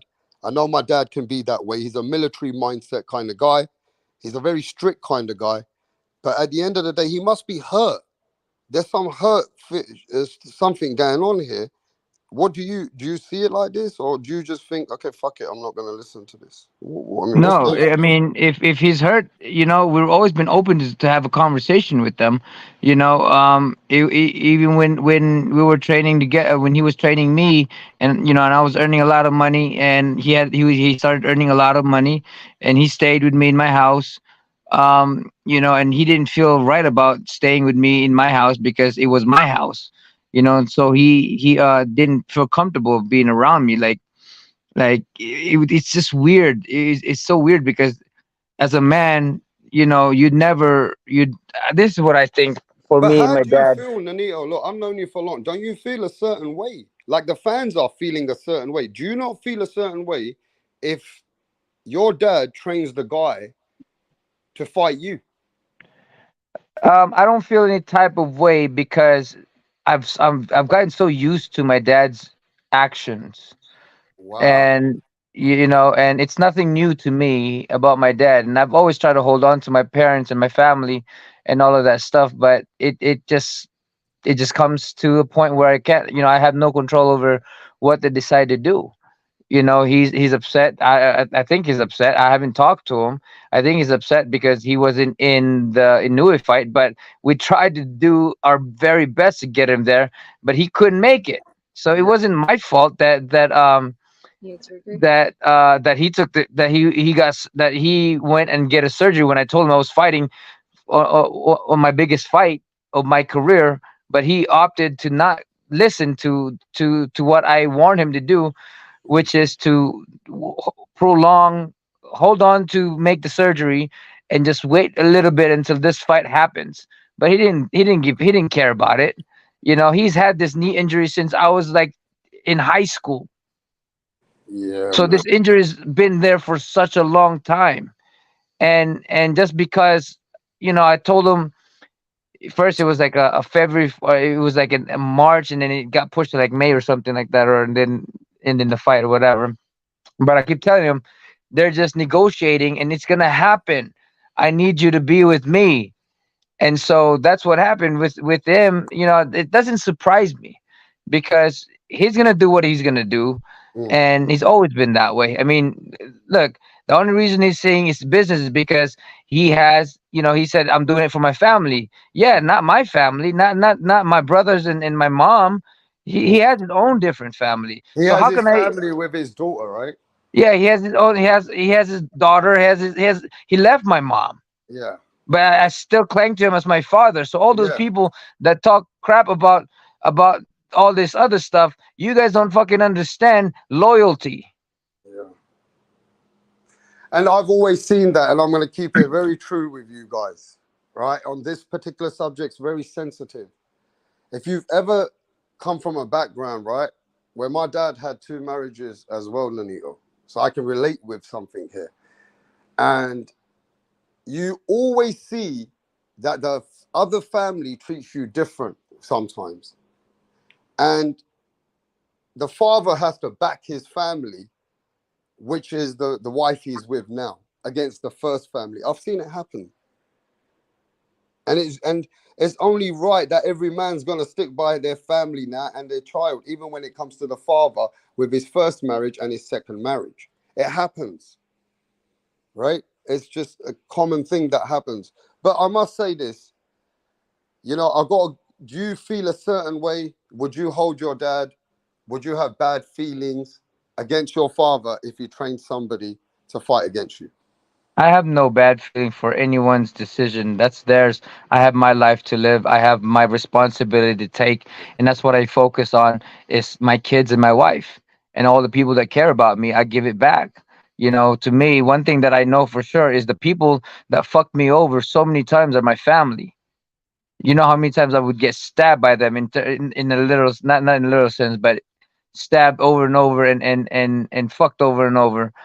There's to me, blood has nothing to do with family anymore. Is because there are people much more stronger, than much more closer, and much or willing to give their life for me, and they're I not want they're to not ask you blood. this question though. Do you think other people have approached father, your dad, or even Rachel might know through boxing foundations? Has Sean Gibbons people reached out to him or sending him fighters? Is there other people that he's doing business with Goodbye. that that could have directed him in another way just to feed his family now? I mean, Sean represents Gabayo. well, but Well, I'm he just putting knows two he and two knows the other together, person Rachel. already You see, before. Yeah. He right, knows he knows Rachel? the promoter that Gabayo is, uh who promotes Gabayo. So they've been good friends. So whatever that people that promoters fighter, they're gonna give it to my dad because they're close and they live in the same town. And not to So not to deny this, Rachel said it, you said it, the world knows it. Your dad's a bad man trainer. He's a good trainer. People know he it. is a good trainer. You He can't is a knock it. good Even trainer. Rachel said, I ain't seen a man hold pads like him. Like Well, he's a, he's a he's a good good trainer. trainer to in the pads. He's incredible in the pads. See, you're even being honest about that, bro. Look, I'm gonna say this, ladies and gentlemen, that shows you a lot about Nonito's character that he won't even hold his dad even bad feelings. Most sons would hold their dad as the bad feelings. Now, I gotta say, you got a good spirit about you, Nonito, because that's very, you know, humbling to hear. But I can only say that you're a human being. You're like us, and I know you got a Well, killer I think I've instinct. I learned know a you lot, got a rap. killer instinct inside of you.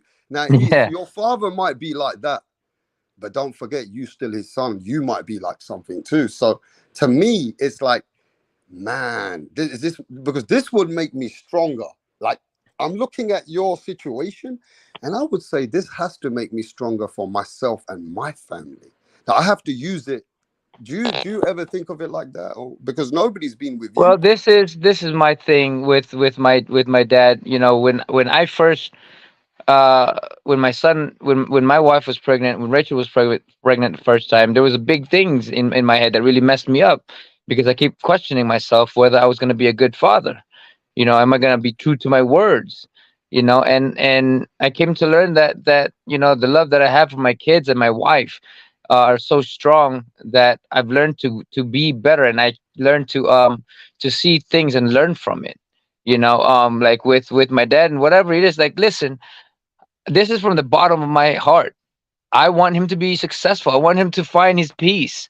I want him to find his what is truly important in life. And I know that he is in a point where he is in need of I guess money because of his new family or whatever he's trying to think. He's always trying to pursue something great. And I wish him the best. I truly wish him the best, that he finds his success, or whatever that may be for him. That is his life to live. My life to live is to be responsible for my kids and my wife and my family. I don't have any But control some over. people are coming on my channel saying that, look, Nonito Senior and Junior are very good people. So I don't know whether they're from Philippines or that, but your dad is also respected. I've seen it. I've been reading other places. I'm He just is. thinking your dad is respected within the Filipino community. Is that true or not? That is very true. He's a very kind person, but that sometimes his kindness and I got this from him, you know, with my relationship with Rachel for our past. I tend to I tend to please everybody else, you know. And when we first met, with me and my wife, our first early years, I always tried to please people. And then I started to realize, when we started falling apart, that the very thing that I need to please is the people within me, within my family, or my wife, my kids, and all the people that support me, instead of trying to please everybody outside who doesn't even matter anymore.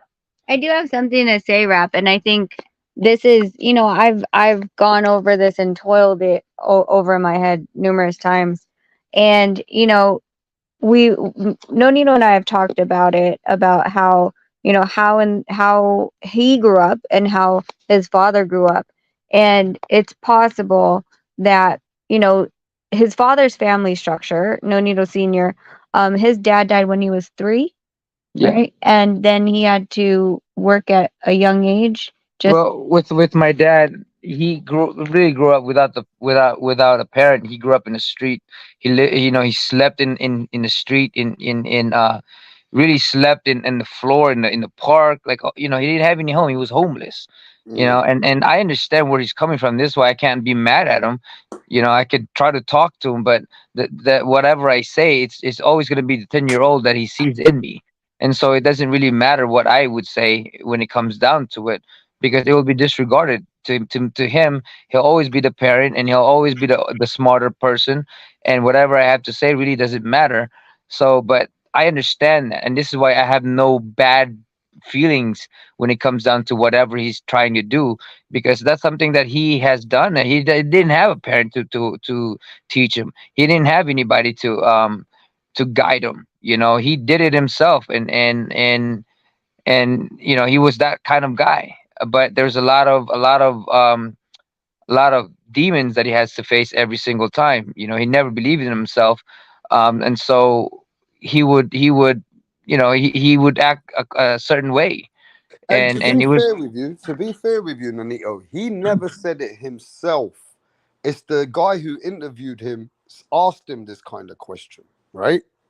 And do you think they were testing that? Look, if you're training Gabalia, are you going to give him 100% if he fights your son ever? So do you think he's thinking that I got to show that no, I'm with my fighter, I'm with my fighter? Look, I think he's more mature than that. I really appreciate your humbleness. I really appreciate how you look at outlook as this, but I have to say that your dad must be cleverer than that. That he knows if he says, well, look, at the end of the day, it's business. If I train Gabalio, it's business if he fights Junior, right? I mean, To there me, to might me, be to there might me, be yo, to part me, in there. that just sounds, the boxing world are not used to that. Does that make sense, Nanio? They're not used to that conversation. Of course. I mean, people look at family as family If and Floyd blood. Mayweather Sr., he was getting over 1 point for something million, they were even willing to pay him more. And he said, no, I can't do that. He went away, he said to Oscar De La Hoya, forget about it. Right. So do you Right. understand? Do you understand that I respect you? I respect how you're talking about your dad, but you got to appreciate now and be smart enough to look at how the world's looking at this and looking at the drift of how can a father say that I will do that if I have to? To me, Well, do you not see the disrespect? Now, do you not see that at the end of the day that there is some disrespect between you and him, but you don't feel disrespect for him? You're telling us. But do you not see there is something there? There's a detachment there between you, him, and Rachel. There's no good conversations behind the scenes. I'm not sure what it is. we haven't really had a like, literally, when Nonito, when the Niue fight went the way it did, I did not receive a phone call, um, at all while we were in Japan, and the first thing that we saw was the interview that he was giving, and his critiques. Um, and for me, that was hard to swallow, because I knew that Nonito wanted him there, and we knew it would have made a difference if he was there.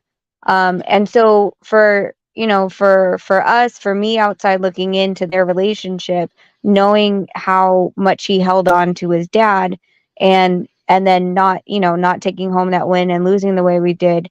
I felt, honestly, I felt like it was a kick in the gut. I don't, as far as I know, Nonito didn't did you receive a phone call from your dad after that? There was no phone call, nothing.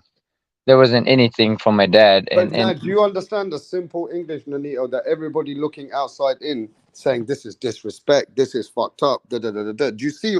Can you understand the chat? Do you understand the people? I understand all of that. And again, for me, I don't take anything personally Yeah. because of the fact that it's not something that's new to me, and this is just me being me as a son, that I'm always gonna look up. Not, I'm always gonna respect my dad in that light, and I don't have any hatred when it comes down to it. But I'm gonna make him. I'm gonna let him make his own decision. All it is with me. If I was in that But let me position, ask you this I would question. always be there for I'm my gonna stop kids. you. Yeah, all right, I understand. If somebody offered you business tomorrow and it will hurt your dad in some way or form, any kind of a way that you think now this is wrong, would you do it? No, and there's an example right here when Okay, they so you told me, wouldn't do. So you wouldn't do what your dad's do. well, I have my Okay, would you? integrity. Would you say that on the TV like your dad did? Would you say that? I would never say that. I would never. It would. You would never see me say anything that would ridicule or go against um any of my family. So you understand the fans then? You've answered the question.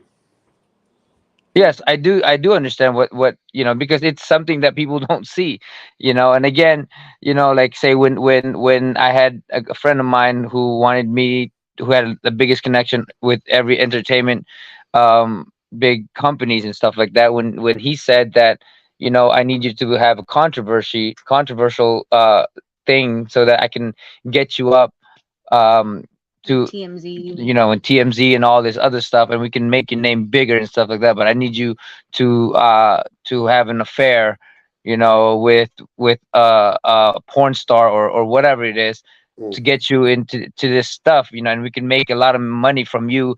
mm. We can make you millions of dollars and stuff like that through all of this, through my connection.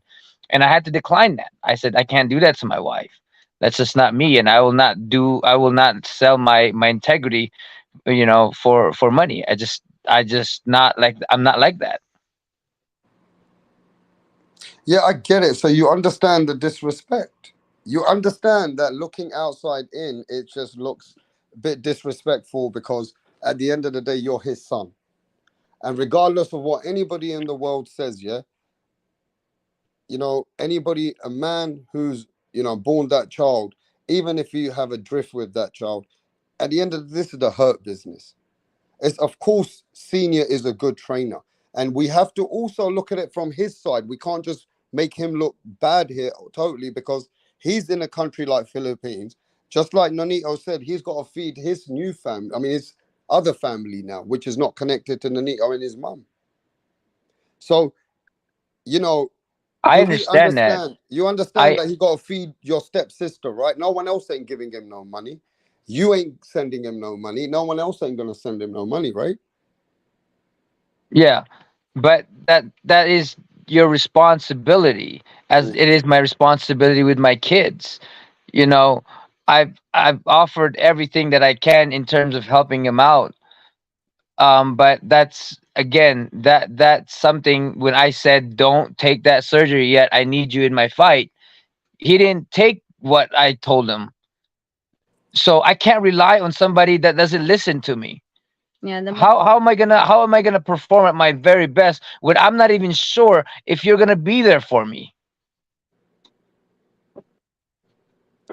Yeah, I but can I? Okay, I understand. want to ask you a simple question, Rachel. Is Gabalio, the fighter that his father's training, is he ranked in the sanctioning bodies now high? he's ranked number one, two, three. Three. Three? Can this? One? Okay, Number. Yeah. let's just imagine for 1 second that you don't know Nonito. That's probably hard to do as a business. Can this viably happen? Can this fight that they asked the father about that can happen? Can it happen?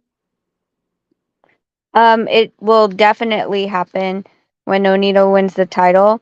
and because Gabayo versus the Thai guy that Jason Maloney had beat is ordered as an eliminator for the mandatory. So it's not even like he's just in the rankings. Like he's lined up to fight for the mandatory position again to fight Nonito. So yes, they already Ladies got and ordered that. wow, ladies and gentlemen, this is too much for me because at the end of the day, even Rocky Balboa don't have a script like this. And can you imagine Nonito Donaire going in the ring where the man that he started this with, when he was a young kid and he was scared of boxing at one point, where he didn't even know where he was, where he told you himself that he fucking peed his pants in the first fight because he wasn't ready for it the way they threw him in. Right? Am I right, Nonito? Yep.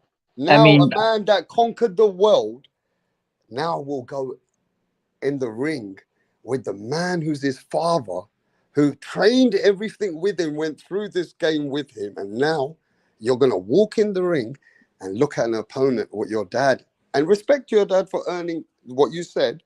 Man, that makes you feel a different way. You going in there have to be so emotionless, if there is such a word.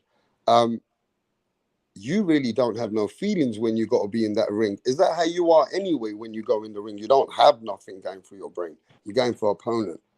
that's pretty much what it is you know, you learn to shut off your emotion. When it comes down to it, you just have, you're like a robot. You just have a mission that you need to complete. That's pretty much what it all comes down to. um yeah, there, you know, you have to cut off a lot of the emotions out. Man, made it sound like a movie. But at the end of the day, I'm thinking about this. I'm thinking this can't be reality. Because if this really is reality and Rachel says this can happen, and if he's training that fighter, I don't know if us fans have ever seen anything like that. And for me, what's worse is him going against your weaknesses to show that's his job, though, isn't it, Nanito? That's his job. Am I right? His job is to make sure the guy that's his son who he trained is the guy that he's got to get beat by the guy he's training. Now, I don't know, man. To me, man, that is just deep. That's, I mean, I don't even know how Rachel can do. Rachel got to do those All business this like a rap is manager. this for me. For me, I don't have control. I'm not gonna worry about what I cannot control. I cannot control my father. I cannot control people that are going against me or talking shit about me. I cannot control all of that. You know, for me, I will take every gratitude that I got for the people that really care about me, and focus my attention to that. And again, you know, I wish my dad the best. Whatever he wants to do, I wish him the best. That's just pretty much what it all comes down to. But in every action, there's a reaction, and whatever it may be, that's you know, you reap what you sow.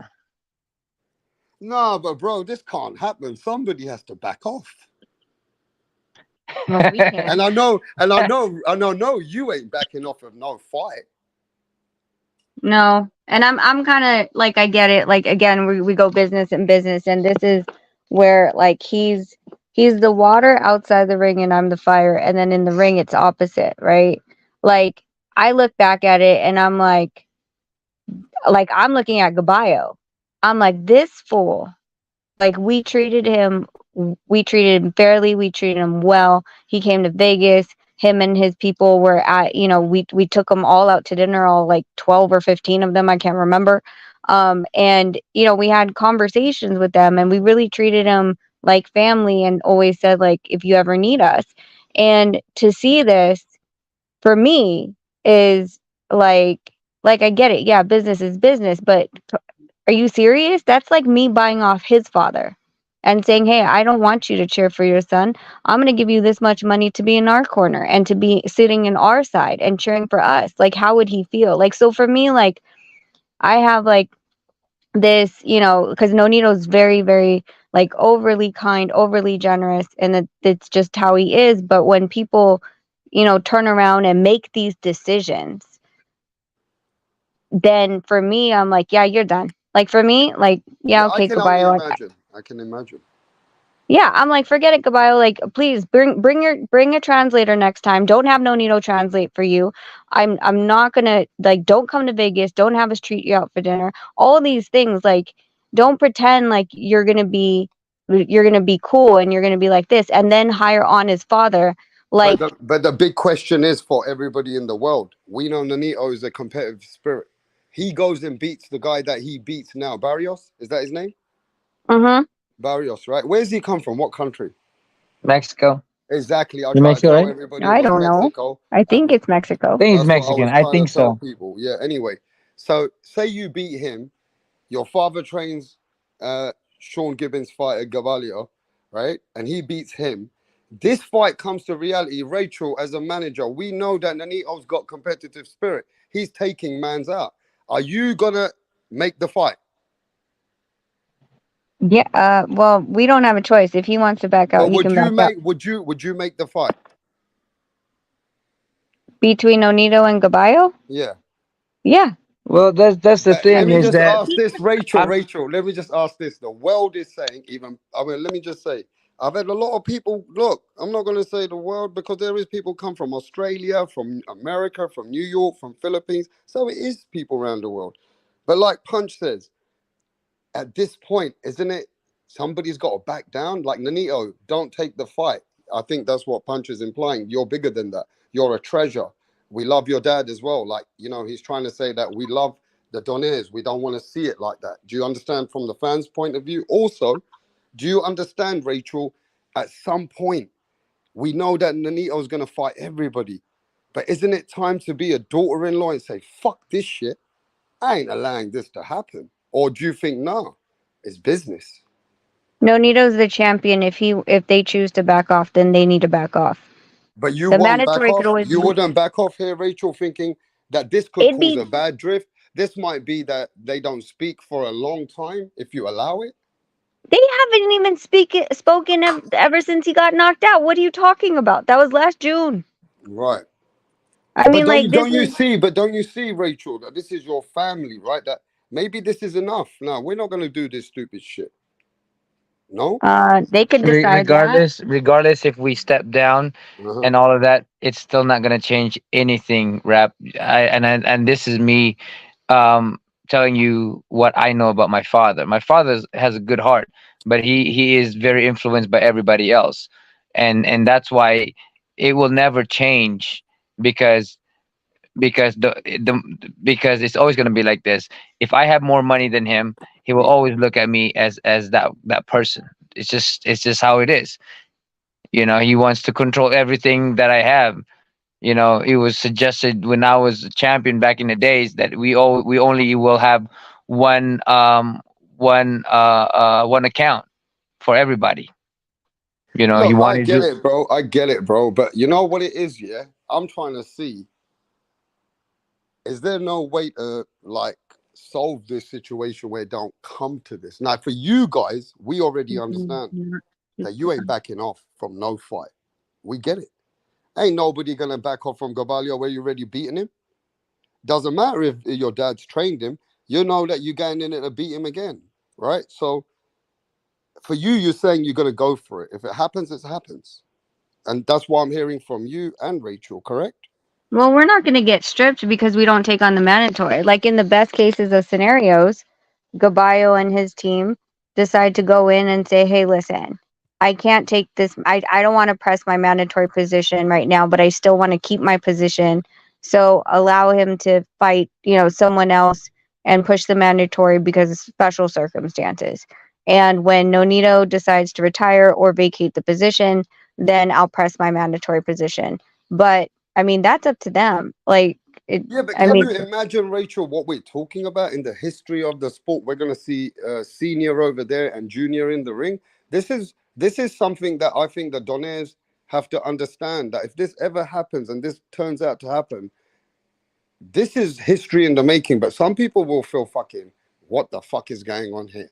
Like, this ain't looking good looking outside in, Rachel. again, I mean, I this know is it's if it ever, business for if it, you, and I no, know if it's it business comes for to it, them. But I feel like, this is, somebody has to be the bigger person. And I can see Nonito is a bigger person. I can feel the vibe from the man that he's a bigger person than all of this shit. I'm just saying, man, maybe I'm wrong. Maybe business is business and fuck this shit. We're not Well, backing off. You know what I mean? We're not backing off. I the get it. thing with me, rap, is this is not business. This This is ain't me. business, bro. This is personal. For us, I don't know how you guys are saying this is business, because for us, No, I'm not saying this it's business. It has nothing to do with business with me. uh, This is my, for him, it's his. He said it himself. It's business. For us, it's not. For me, it's not. And that just goes to show, for me, if you really look at it, yeah, I am very hurt of what happened the last time. I didn't have a call from him. I didn't have anything from him to say, hey, you okay, or hey, yeah, put I your know. head up. None of that stuff. No one give me a fucking call. Punch called. Yeah, Punch called. punch called means dead. you know. That, but that's, what I'm Yeah, but saying. Like, punch is my a real family one. never said anything. None of my family except my mom. My mom was the one that told me, prayers and stuff like that. I hope you're okay.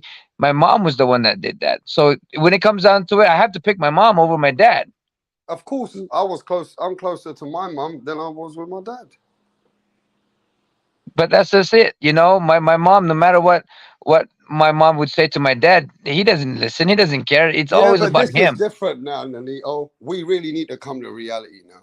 And I understand that we got to come to terms with this. We got people watching this now.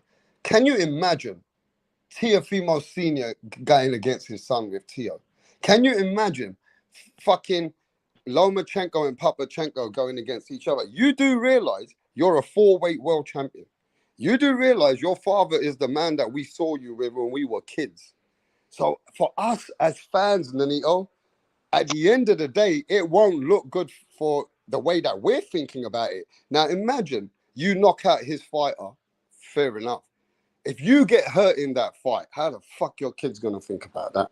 That grandpa put somebody in the ring that went against my dad? I think there's got to be a boundary here that somebody has to be the bigger man.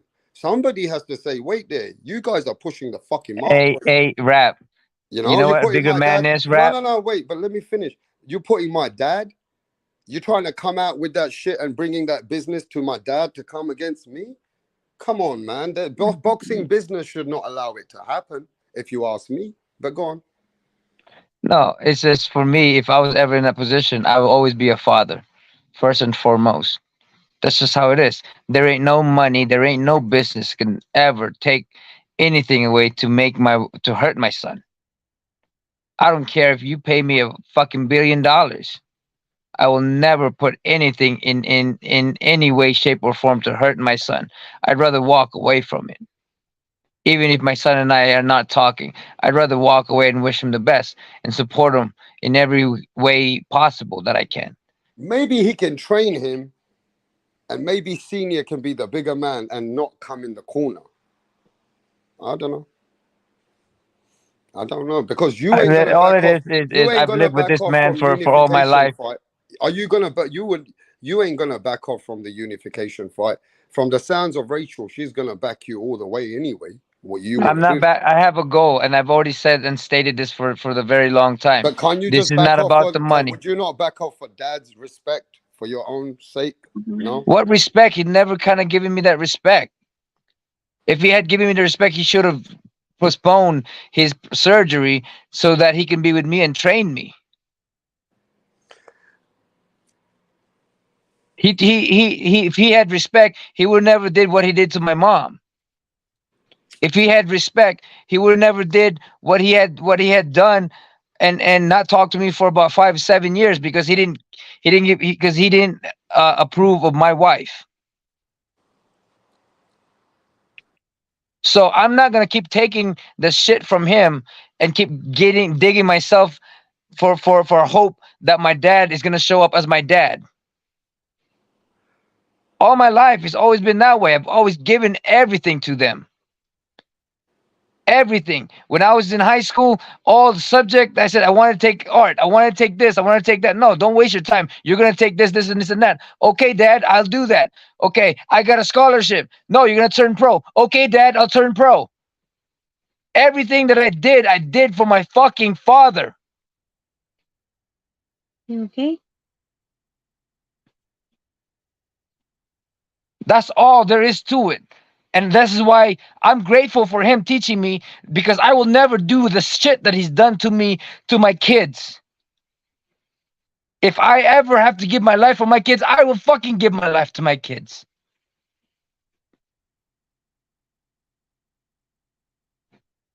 I love my dad. I love my dad to my fucking heart.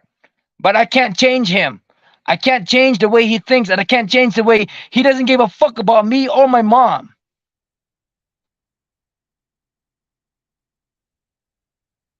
But he's taught me to love my wife. He's taught me to love my kids, and I'm grateful for that. But I can't change him, and I can't change myself, and I'm not gonna becoming the bigger man every single fucking time because he wants me to. I can't do that. This is the last straw, and if he ever goes in the ring with me, that goes to show that he doesn't give a fuck about me, my mom, and my whole fucking family. We've given everything to him. Everything. Nobody knows my story because I don't like to talk about my story. I've always protected my dad. I've always protected people that doesn't need to listen to hear it. But if I have to come out for it, I will. But I'm not going to bury myself every single time because I have to make him look good. My family is important to me, and I'm grateful for what he taught me, because right now I will always be there for my family, regardless of what happens. And yes, I got to say thank you to him for that. It was hard as fuck, but I got to say thank you because they brought me to become a better man than I am.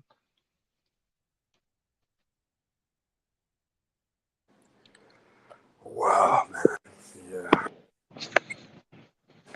Whew. Okay, Wusa. We need Look, Wusa. I'm just gonna Let's breathe. say, look, man. I think we should close the live maybe in a minute. I think really and truly, we love all of you guys. We love what you guys have done for boxing. And deep down inside, this ain't a good situation. And we know that the champ ain't backing off with nobody, regardless of who's in the fucking ring. We know that Gabalio thinks he's coming with, it doesn't matter, because you guys ain't made that way. So I think it is what it is. Right now, we got to let things calm down. Maybe things will change. And hopefully, I'm hoping, who knows what can happen behind the scenes? You know what I'm saying? At the end of the day, who knows what happens behind the scenes? That's all I'm saying. We're hoping you guys can have some communication maybe in the near future. But at the end of the day, it is what it is. It's so real. I've never, ever been in this kind of a conversation. I got the utmost respect for you to come here and even talk to us and just being yourselves. Regardless of even if it doesn't sound great. And even though we're knowing now that if this situation becomes reality, then that's another conversation. Yeah, I think Rap, like, we appreciate you reaching out to us before you did this topic. Of course I will, you know. But at the same time, like, I still, I'm almost still hopeful that it doesn't happen. Mm-hmm. It's almost like. But Rachel, if I didn't speak about it and others went and spoke Yeah. about it, don't you think at least I could break it down to the terms of the way we should do it respectfully? No, of course. I'm just saying for myself and for the boys. Yes. I don't even want to bring it up to them. No. Just for the possibility that this ain't it happening. might not happen. Yeah, it really, like we're like, it's almost to me like, when they talk about, like, it's, for example, Benavidez and Plant, and the week of the fight, they're asking Benavidez or Plant about an opponent that could be after this fight, right? It's because of the game of boxing, nobody knows what's going to happen. We don't know if he's going to go another direction. He might go the BO route. We don't know. Yes, yes, Um, yes. Anything can and so happen. I think for me, I'm just holding on to that thread that this doesn't ever come into fruition. And if it does, we're going to have to address it. But what we don't really want to give it too much energy because of the game of boxing, because of the chess match, and it might never be there.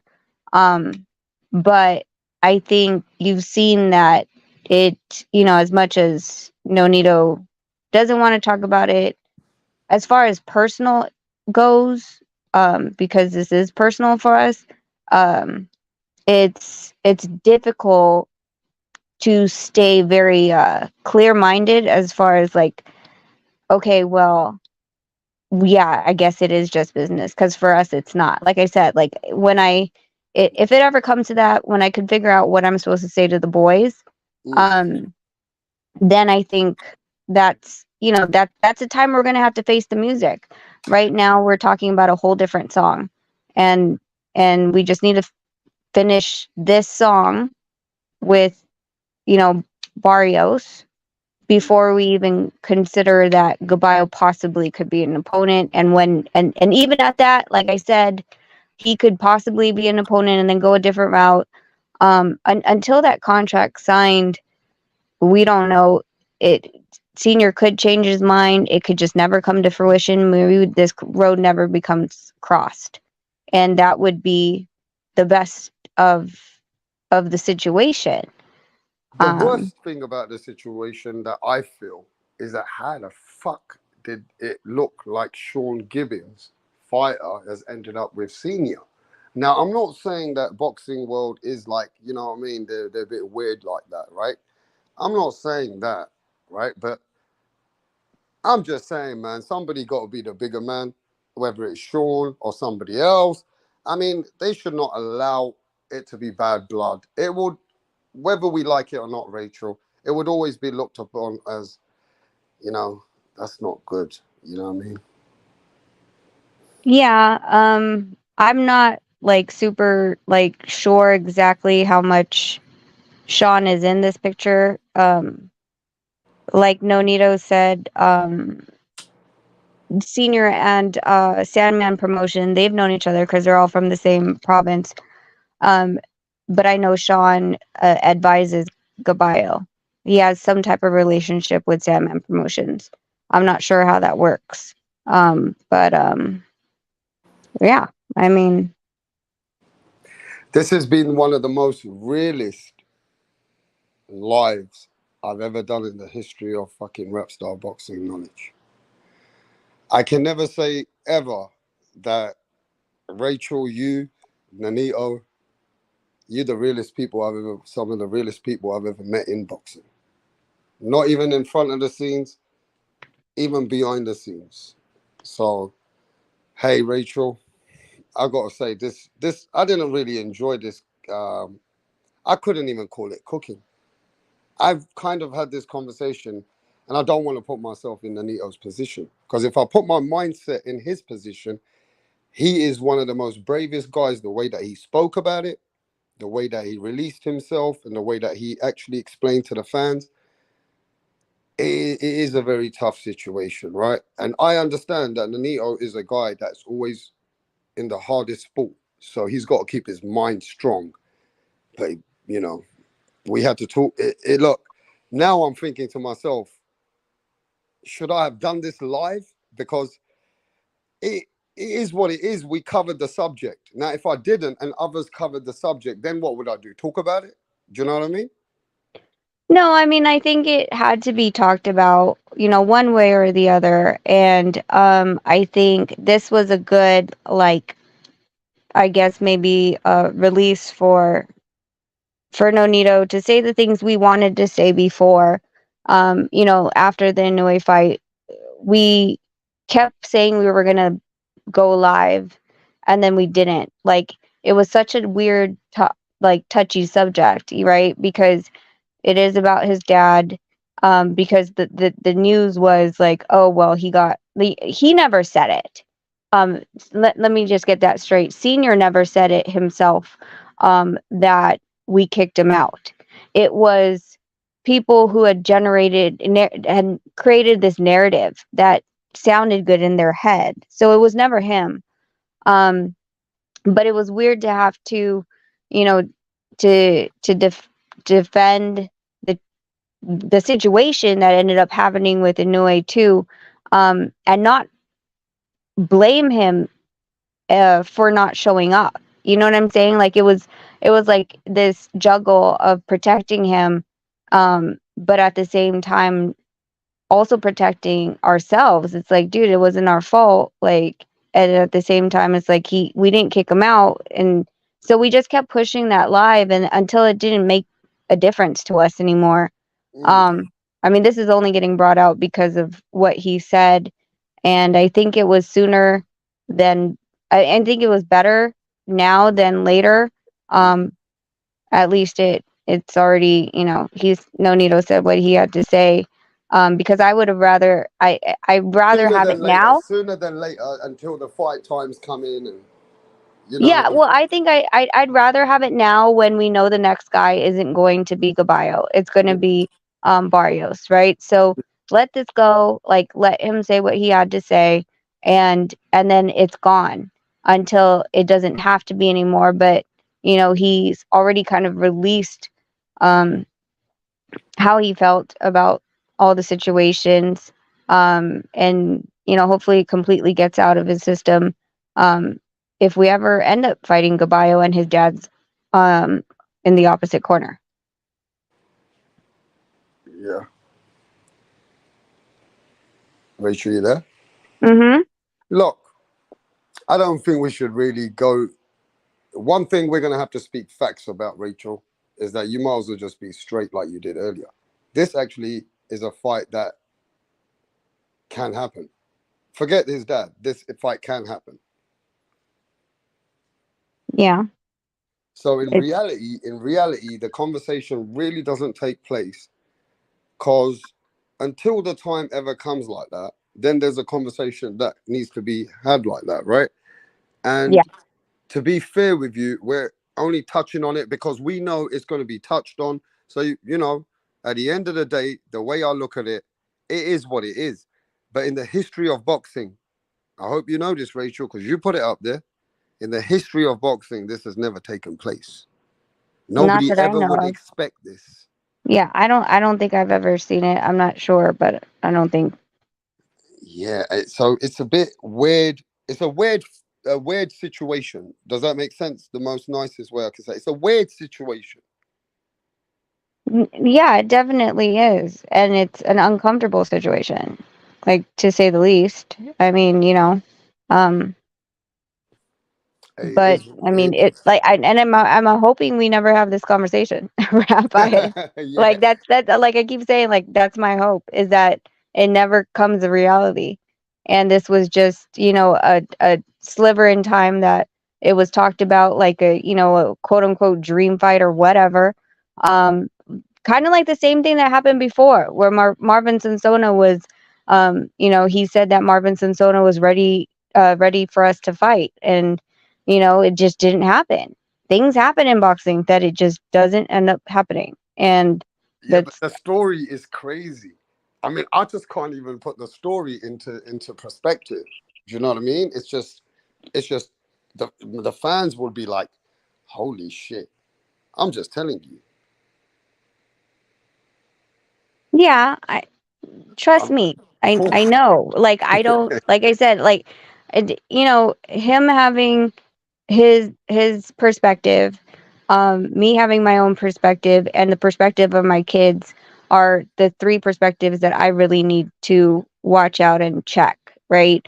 The innocence of my boys in this situation is something that is utmost important to me. And like I said, it's just one of those things that you never hope that you have to have that conversation. So I'm just hoping it just never gets there. Yeah, and look, at the end of the day, ladies and gentlemen, anything could be said, but it doesn't mean that his father doesn't love his son. You know what I mean? Some people have a different kind of mindset. You know, some people come from a military site mindset of a family. Who knows, right? At the end of the day, it sounds.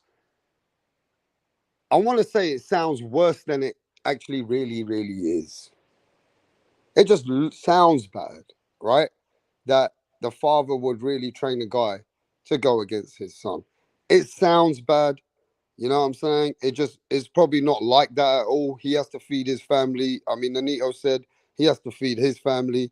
Nonito goes, I don't want to hold nothing against my dad in that way though. You know what I mean? So, you know, it just is what it is. But it gets very personal into boxing because boxing's already personal.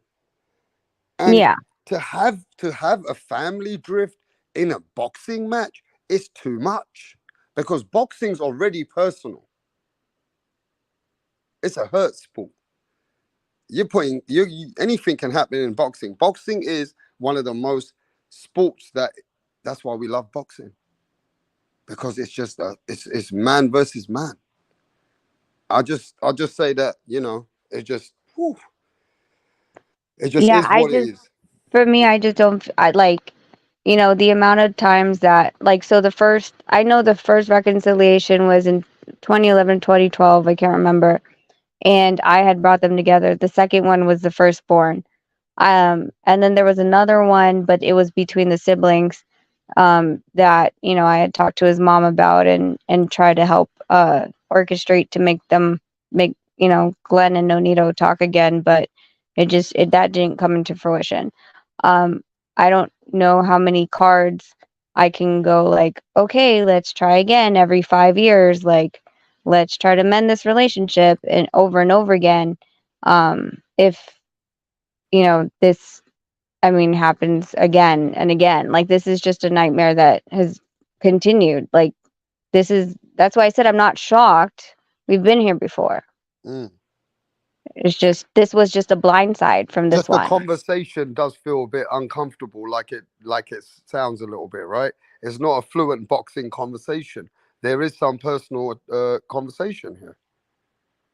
Yeah, there's personal conversation because, like I said, like, before I didn't really care because we didn't have the kids and stuff like that. But the fact that, reintroduced Senior back into our lives, and now my boys know them as their grandfather, and, they play with him, they play with their, I guess that would be their aunt. I don't know, Senior's daughter. Like, I don't know how that relation goes, but they play with her, they have fun with them, and stuff like that. Like, it's, for them, especially at such a young age, to be like, to witness something as, I don't even know what to say, like, weird or strange as this, and them experience a loss. And I don't mean loss in the boxing ring, I mean a loss as a relationship. I think if this ends up happening, I wouldn't know how to mend how the boys look at their grandfather. So look, at the end of the day, there's a way more serious situation behind closed doors that we have to understand. We're talking about boxing match today. But what goes on behind the scenes, what Rachel has to do as a mother to explain to her children, which are, related to her father-in-law, that's his grandchildren, is a whole different situation, right? So that is something that I can only imagine. I cannot imagine, and I wouldn't sit here and say I can imagine. I cannot imagine, but I just know that that's something that if that ever occurs, you would have to speak about it, like, you know, maybe in the most. I just wouldn't know your approach, but it'd probably mean like you'd probably have to take an approach to really show the kids that the business has made it happen. Oh, I don't know. You know what I mean? I honestly, like, I've thought Wouldn't about know. this over Wouldn't and know. over. I don't think that I'm not gonna bring them to the match. If it Well, happens, like, never. they've been to the matches, but this would be one that I'm not going to bring them to because I think, the distraction of, okay, so there's, junior and senior, but then the distraction of the confusion from my kids will, give me another thing to have to deal with during fight week. So in all honesty, I don't think I would be bringing them. Look, I think at the end of the day, Rachel, you and your husband's been through a lot anyway. Like, it's not like you haven't seen it. Most doors get closed on you. You always find your own doors. I think you're kind of a tough mentality, that the way that you are in the sport, it's kind of like prepared you. I'm not saying prepare for the worst sometimes, but do you ever have that mindset?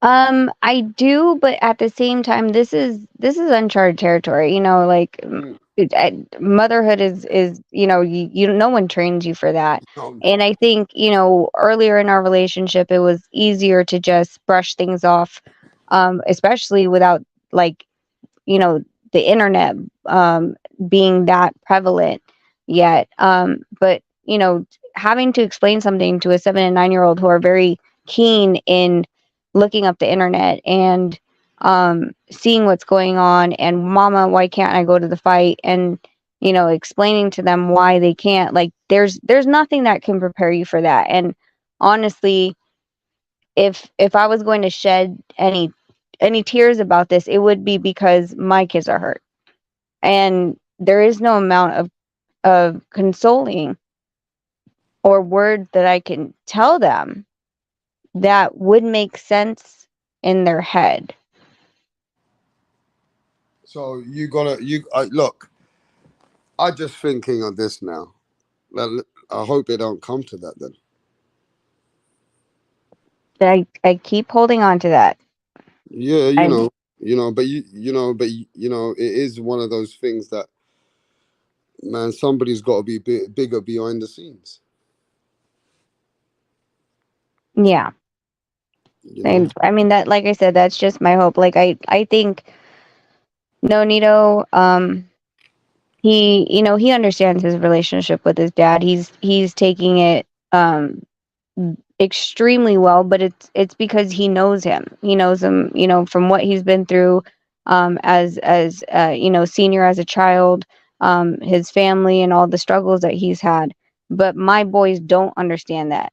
And it's just, for them, it's not going to make sense. I already know it's not going to make sense. So, it's one of those things that, like, make it make sense, mom. And I'm not going to have the answer to make it make sense, because if I say money and it's business, then they're going to say, I mean, listen, my 9-year-old the other day was watching a YouTube channel or Facebook channel called Darman. And Nonito was like, what is he watching? I was like, they're life lessons. They're little short stories, really bad actors, but short stories. And he was talking, there was this kid, and he was a straight A student, and he was cheating for some athlete, right? And I paused it. I go, what are you learning? He goes, that's not nice. He's using them for their money. I was like, is it that, or is it something else? And he goes, well, I mean, he's having him cheat. I was like, I was like, is that good business? And he was like, no. I go, what could he have done? And he goes, well, he could teach him instead of helping him cheat. And I was like, okay. So, like, he's constantly learning. And so I don't know how I'm going to make this make sense. I really don't. And like I said, I'm just keep praying that this is never going to come into fruition. Yeah, I get that, Rachel. But Rachel, let me tell you something. I know you're a very strong person, and so is Nonito. Where there's a way, there's a will. And your kids are also the DNA of you guys. So you gotta remember something, that it can only make them stronger in some situation later, right? Maybe this will grow people up the way that you don't. I'm just trying to look for positive. You hear what I'm saying? I'm always trying to look for positive. Yeah, I You mean, know, I just don't want, like, it'd be different if it was someone outside the family, right? It's yeah. easier to make it make sense inside your own family, and kind of give excuses for why situations are occurring creates a bad mentality too, And because like, your 9-year-old is like a 14-year-old in his brain, I'm sure, like some of the kids today. They grow very fast. He's, you know, he's very, very clever kids today, you know. So it's not like you want to try and fake it to them, right? no, Jay is extremely smart. Like, he skipped a grade and he's the top of his class still. He's very observant. He has a photographic memory. Um, he gets a lot of things that you wouldn't think a 9-year-old does. The 7-year-old, not so much yet, but he's very loving, and he like doesn't want people to get hurt or see people get hurt. When people's crying, he's the first one to give you hugs. Jarrell's the analytical one. Well, why? And if I can't explain why, then we're going to have an issue, you know. And I don't want that to be a core memory of his, um, to look back on and say, well, this happened, so it should be okay. Yeah, I just think at the end of the day, Rachel, I hope those conversations don't take place in the future. Um, if they ever put you in that place or your family in that place, then you're gonna have to, when the time comes, do the best you can, like you've done as a mother, as a wife, as a manager. You know, even though you still till today, I would say that people downplay you because you're just so tough around when it comes to your family. At the end of the day, all you're really doing is making the best for your family, right? Everything I ever see your passion is to make everything better for your family too. So you're protecting your family.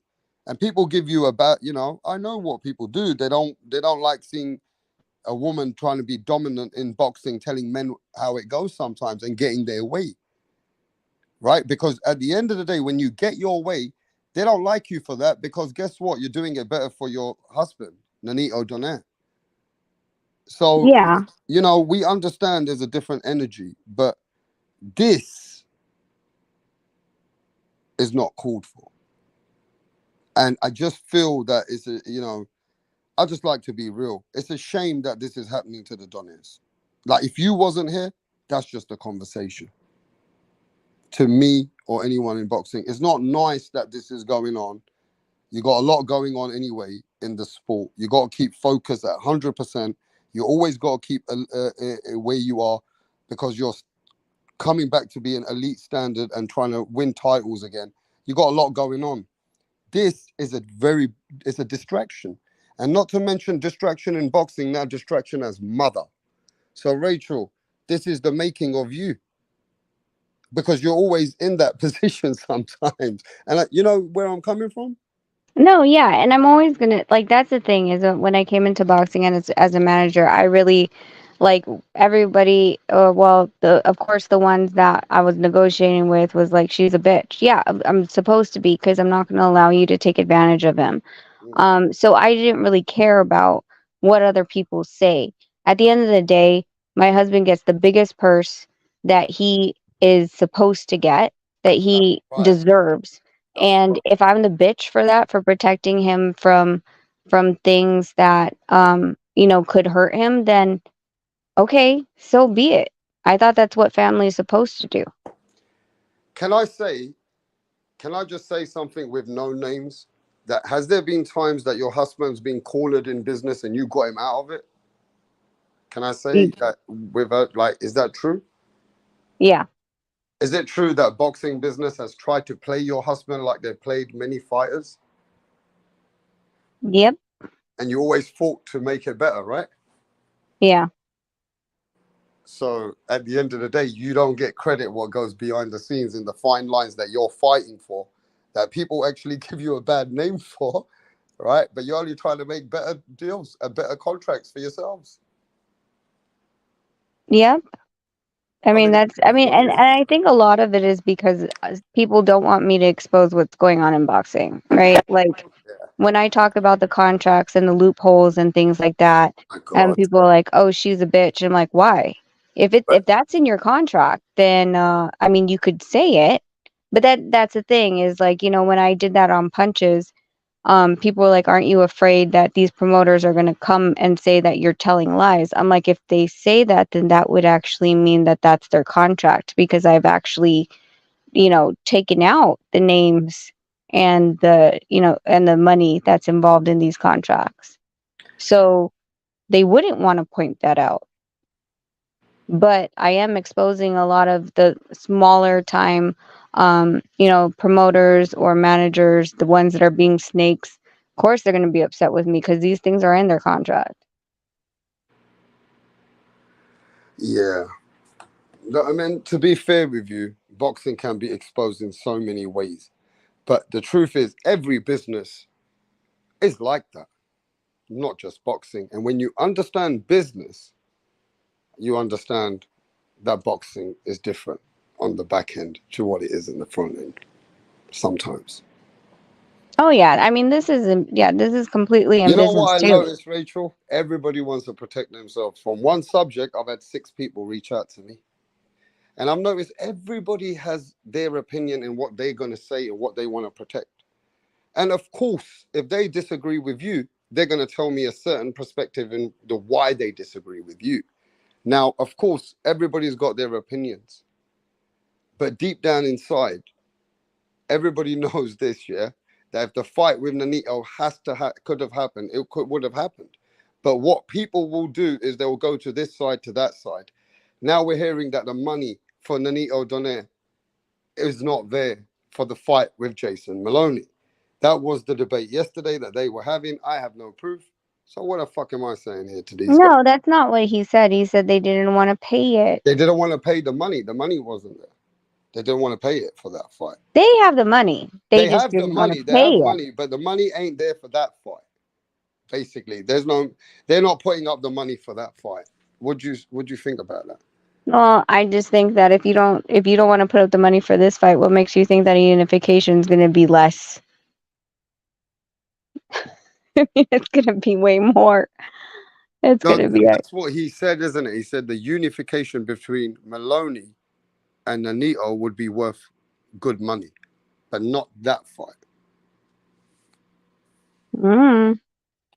Anyway, They like I'll keep standing on my own. If they really believed that that this fight isn't worth the money. That's the quote. This fight isn't worth the money. They could have made it to purse bid. And from what Rick said, well, they didn't want to be outbid. But you just said that it's not that big of a fight. So why would you be scared to be outbid? yeah, see, there's always that conversation, right? But everybody wants to come and tell me their way. Now, even people telling me fucking numbers, all the way down from Ellie Setback, which I walked with in the Vegas Strip. I met Ellie a few times, all the way down to Dan Raphael, down to fucking, and down to Punch Drunk Boxing, down to Rick Glazier, down to other guys, boxingscene.com. I got to mention the people that they all got numbers and nobody's ever going to pull no proof. But we're hearing all these numbers every week, every month. But ain't nobody ever going to have proof for those numbers. Nobody's going to give you up the source. Nobody's going to tell you what attorney it is. Nobody's going to tell you who's dealing with TV networks to give up their name. Well, guess what? Rapstar's got numbers from next week because I just met someone too. And that person I've met, Rachel, works for Sky Sports and's got connections with out there in America. So I'm taking his word from it from now on. But he told me don't put my name up.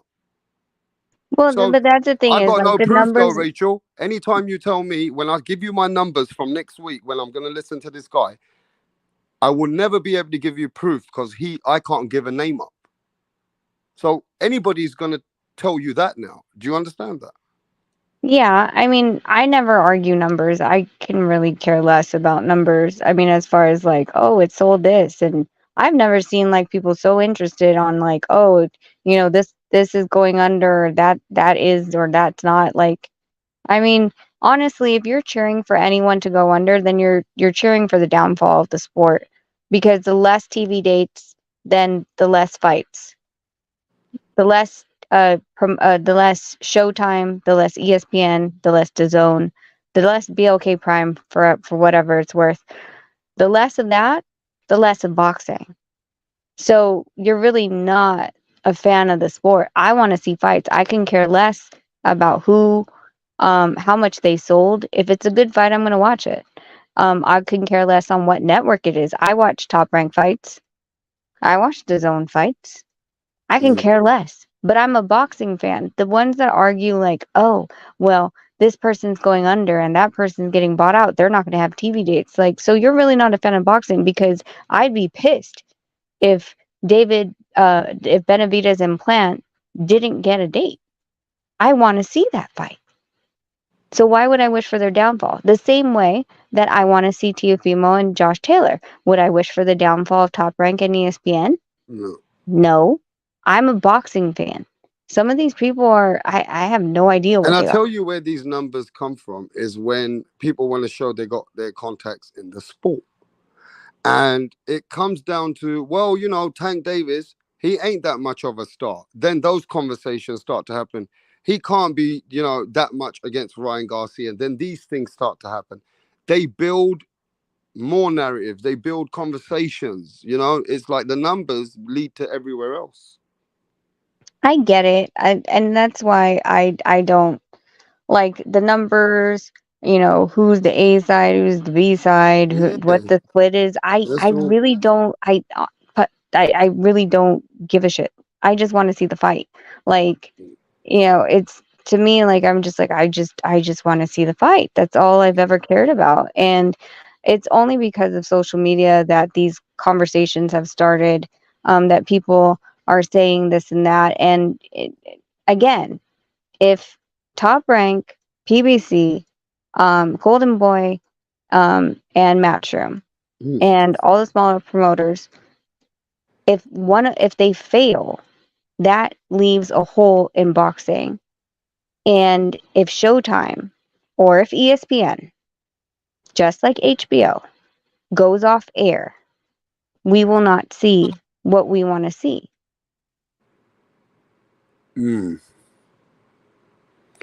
So it's really pointless talks. It is if you just want to see the fights. If you But just it want to see leads the fights. everywhere. I'll tell you what is crazy with those conversations leads to everywhere around the world in boxing. No, I get it. I get it. I see it all Now the the next time. numbers is we're waiting to see if the people want to see who's telling the truth. No, you're never gonna know. Ain't nobody giving up no sources for you guys. But I know what it is. That's not bringing. We gotta just embrace the sport. It leads to nowhere. It is what it is. Yeah, it leads to nowhere. If like I said, if pick a network and say they go under, who goes under with them? How many of their fighters do? HBO went under, and and Top Rank was able to transition to ESPN. Luckily, but if they weren't able to, then what would have happened to all those Top Rank boxers? Would we see Tio versus Taylor? Probably not. Mm-hmm. But like the praying for the downfall of any promoter, like for me, is just it's useless. It's silly. Fighting about numbers and how many, oh well, we got this many on Sky or this many pay-per-view. No one cares. Just show us the fight. Just sign the fight. All I care is about you signing the fight and showing up to the fight and fighting. That's Yeah, all I but want to see. look, I get what you're saying, but it's the people which are big in the sport, like people like the Eddie Hearns, the Frank Warrens, the Bob Arums, the Oscar De La Hoyas, the even the PBC, Showtime, it's Stephen Epsonoza. It's like everybody's trying to sell it's like car dealership.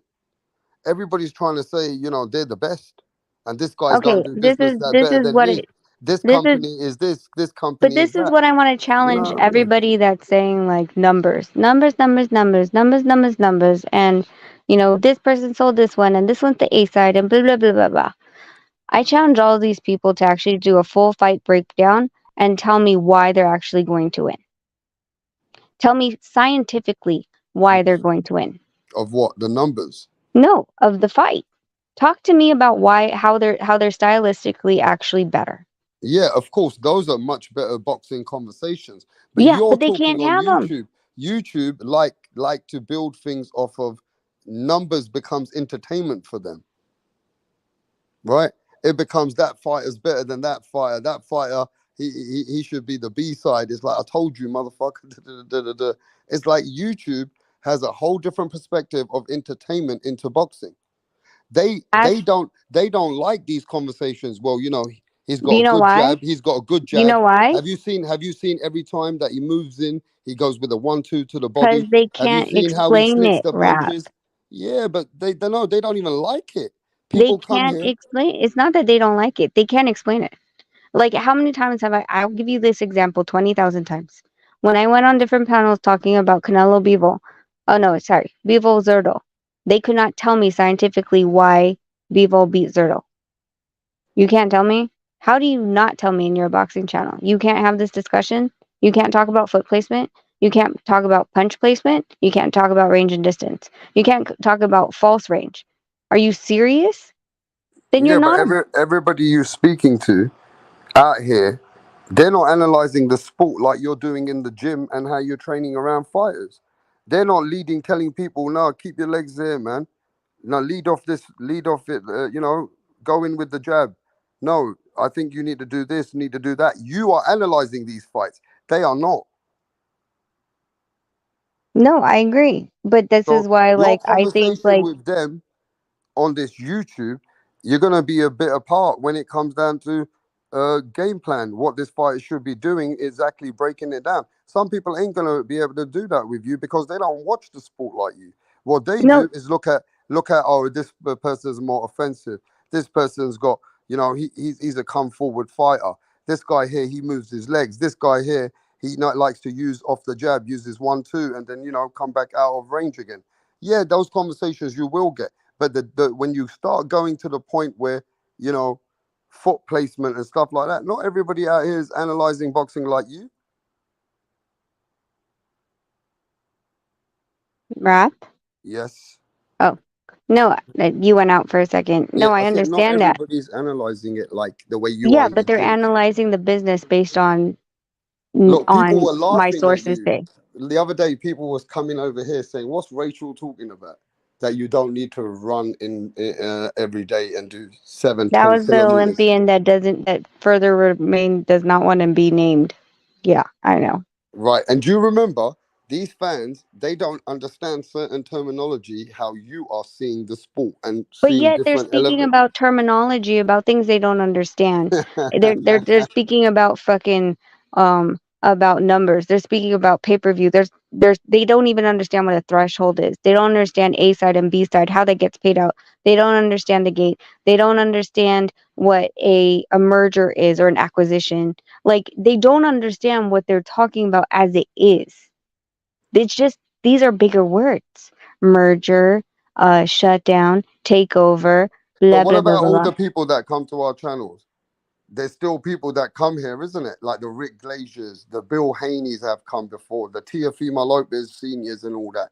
They know boxing. But is everybody pushing a narrative? Even if you're top in boxing, it don't mean that some of them ain't pushing narratives. Some of them are not exactly, you know, you know what I mean, Rachel. Not everybody who's high end in boxing is telling you the truth. They're all pushing something. Yeah, they're all pushing a narrative except exactly who they think is going to win and why. Isn't that funny? Exactly. Isn't that funny? So people in boxing are doing the same thing. No, well, I mean, you're talking about Rick.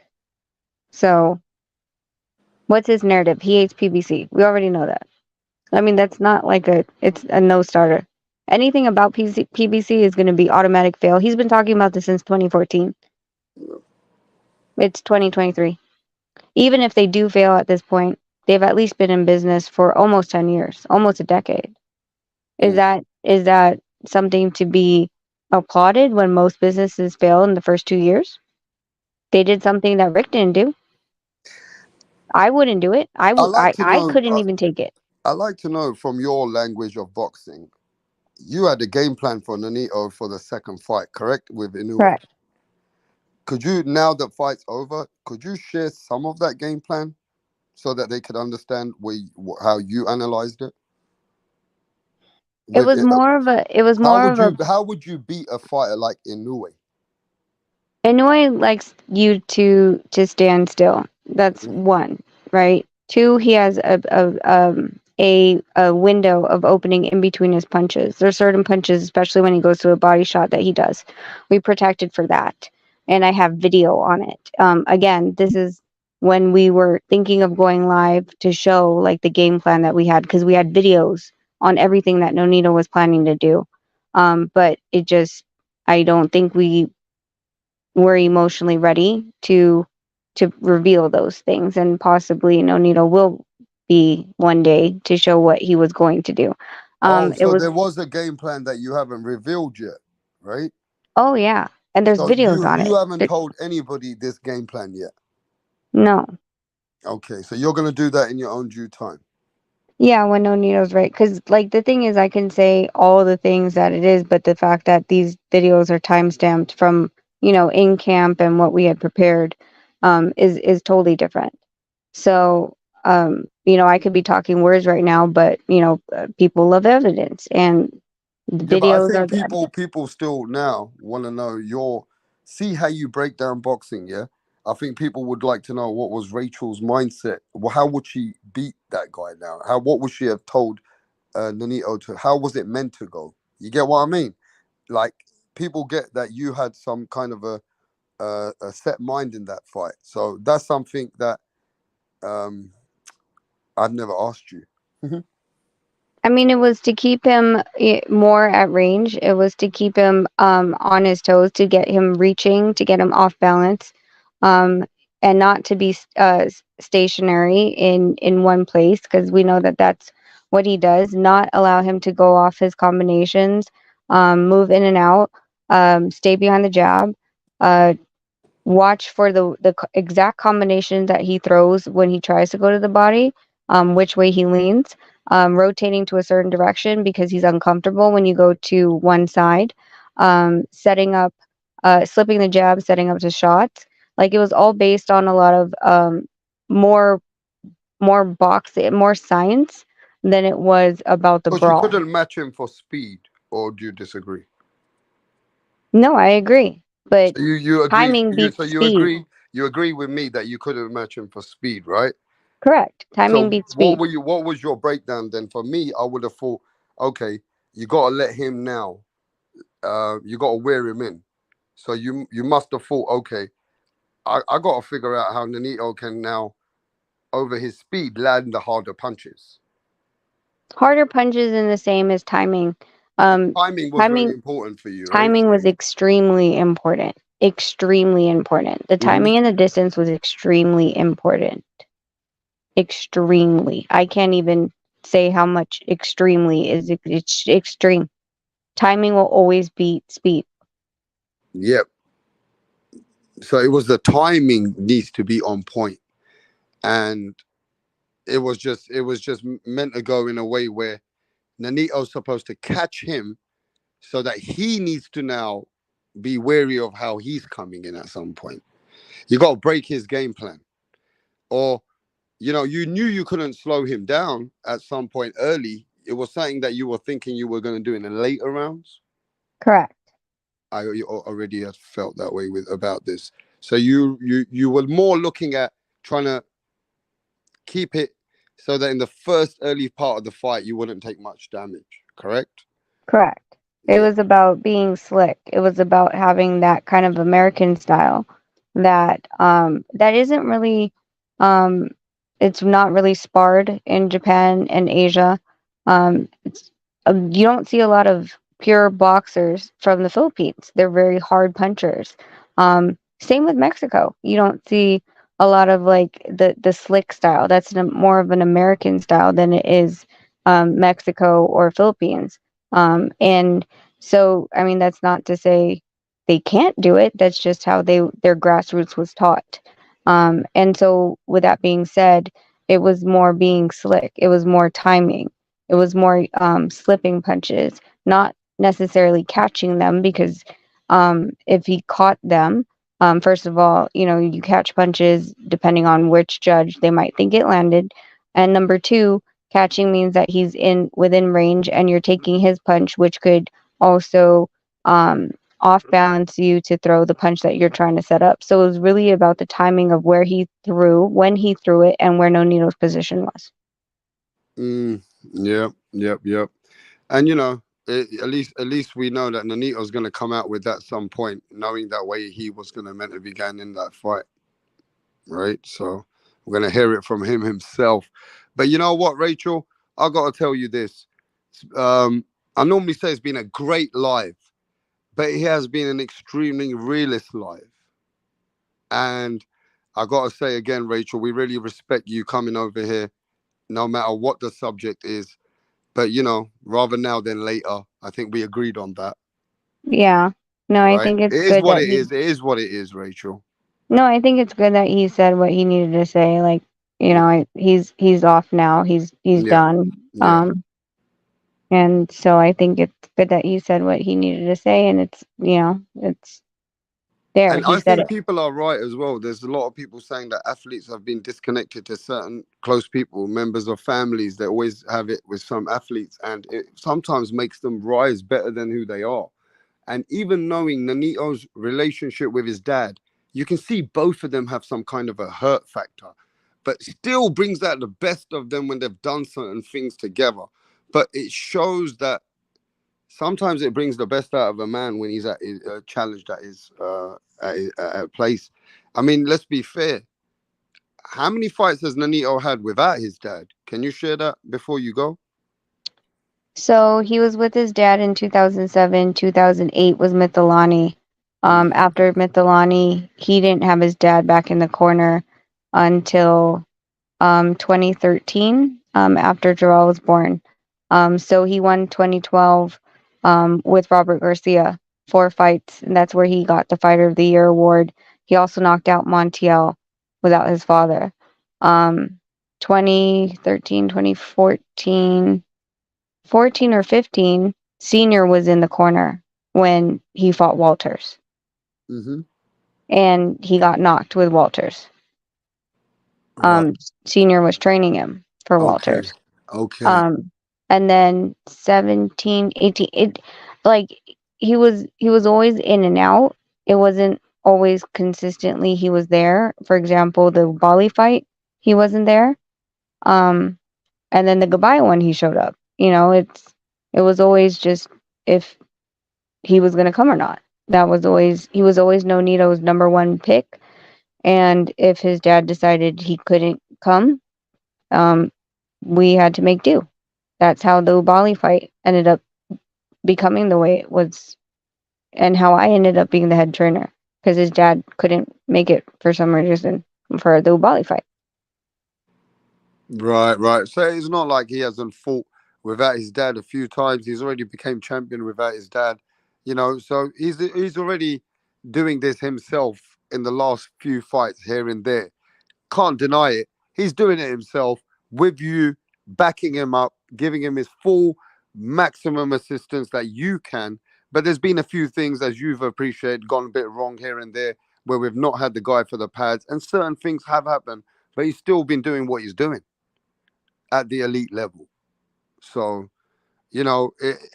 hopefully now, have you guys got an assistant now? Where are we going with this? Because we're not even spoke about that. Nonito Donaire ain't waiting for his dad anymore. His dad ain't waiting for him. What have you decided? What have you took approach with Nonito's career? I'm pretty sure he's already decided on who his mitts trainer is. Um, he's worked with, again, several different ones. Mm. And what's going to happen is when the fight date is signed, he's going to sign down that guy because of the fact that you have to line it up. Most of these guys have But you several. went everywhere, right? You went to see Boots Ennis's dad. What's his name? Boots Ennis's dad's name. Bozy. Bozy. You went to see Bozy. You trained in Boots Ennis's gym. You went a few other places. You've trained with Garcia's before. Is there anybody that are you getting somebody like that, or no? You're getting your own assistants to help. What's happening? Or are you getting a trainer? I think it just really depends on who's going to be available. Like that's one of the biggest things, right? Mm. A lot of these trainers, they have other boxers, and it's just dependent on when the fight is scheduled for. For example, any like you even talk about Bozy. If Bozy's if Boots is fighting the week after Nonito, then It he's don't not make going to be sense. there for us, right? It Like don't make it's sense. all about, yeah, it's all about timing. And when we get the fight date signed, then we're able to go and say, hey, is this workable in your schedule? If it's not, then again, he's gone to so many different places that he knows who works for with him, like as far as like there's a good rhythm, Hmm. and he'll make that decision from there. So there is somebody is going to be adding to the Donaire's camp once the fight is signed, correct? Yeah, and we're gonna sign that person on like completely where, you say you're gonna be there in the corner, and you're going to be there in the corner, you're gonna be there throughout training. I think that was our biggest takeaway from the last fight, because he was holding on to his dad to come, and a week before he was like, I can't, like there was no way that he was gonna be able to make it. So Anyway, we know where we stand now. 100%. The Donaires are getting somebody in there. They're not taking second chances anymore. Nonito has been doing this with you. We've had some times where, listen, I saw Nonito in a clip, and I see how hard he punches on those fucking pads.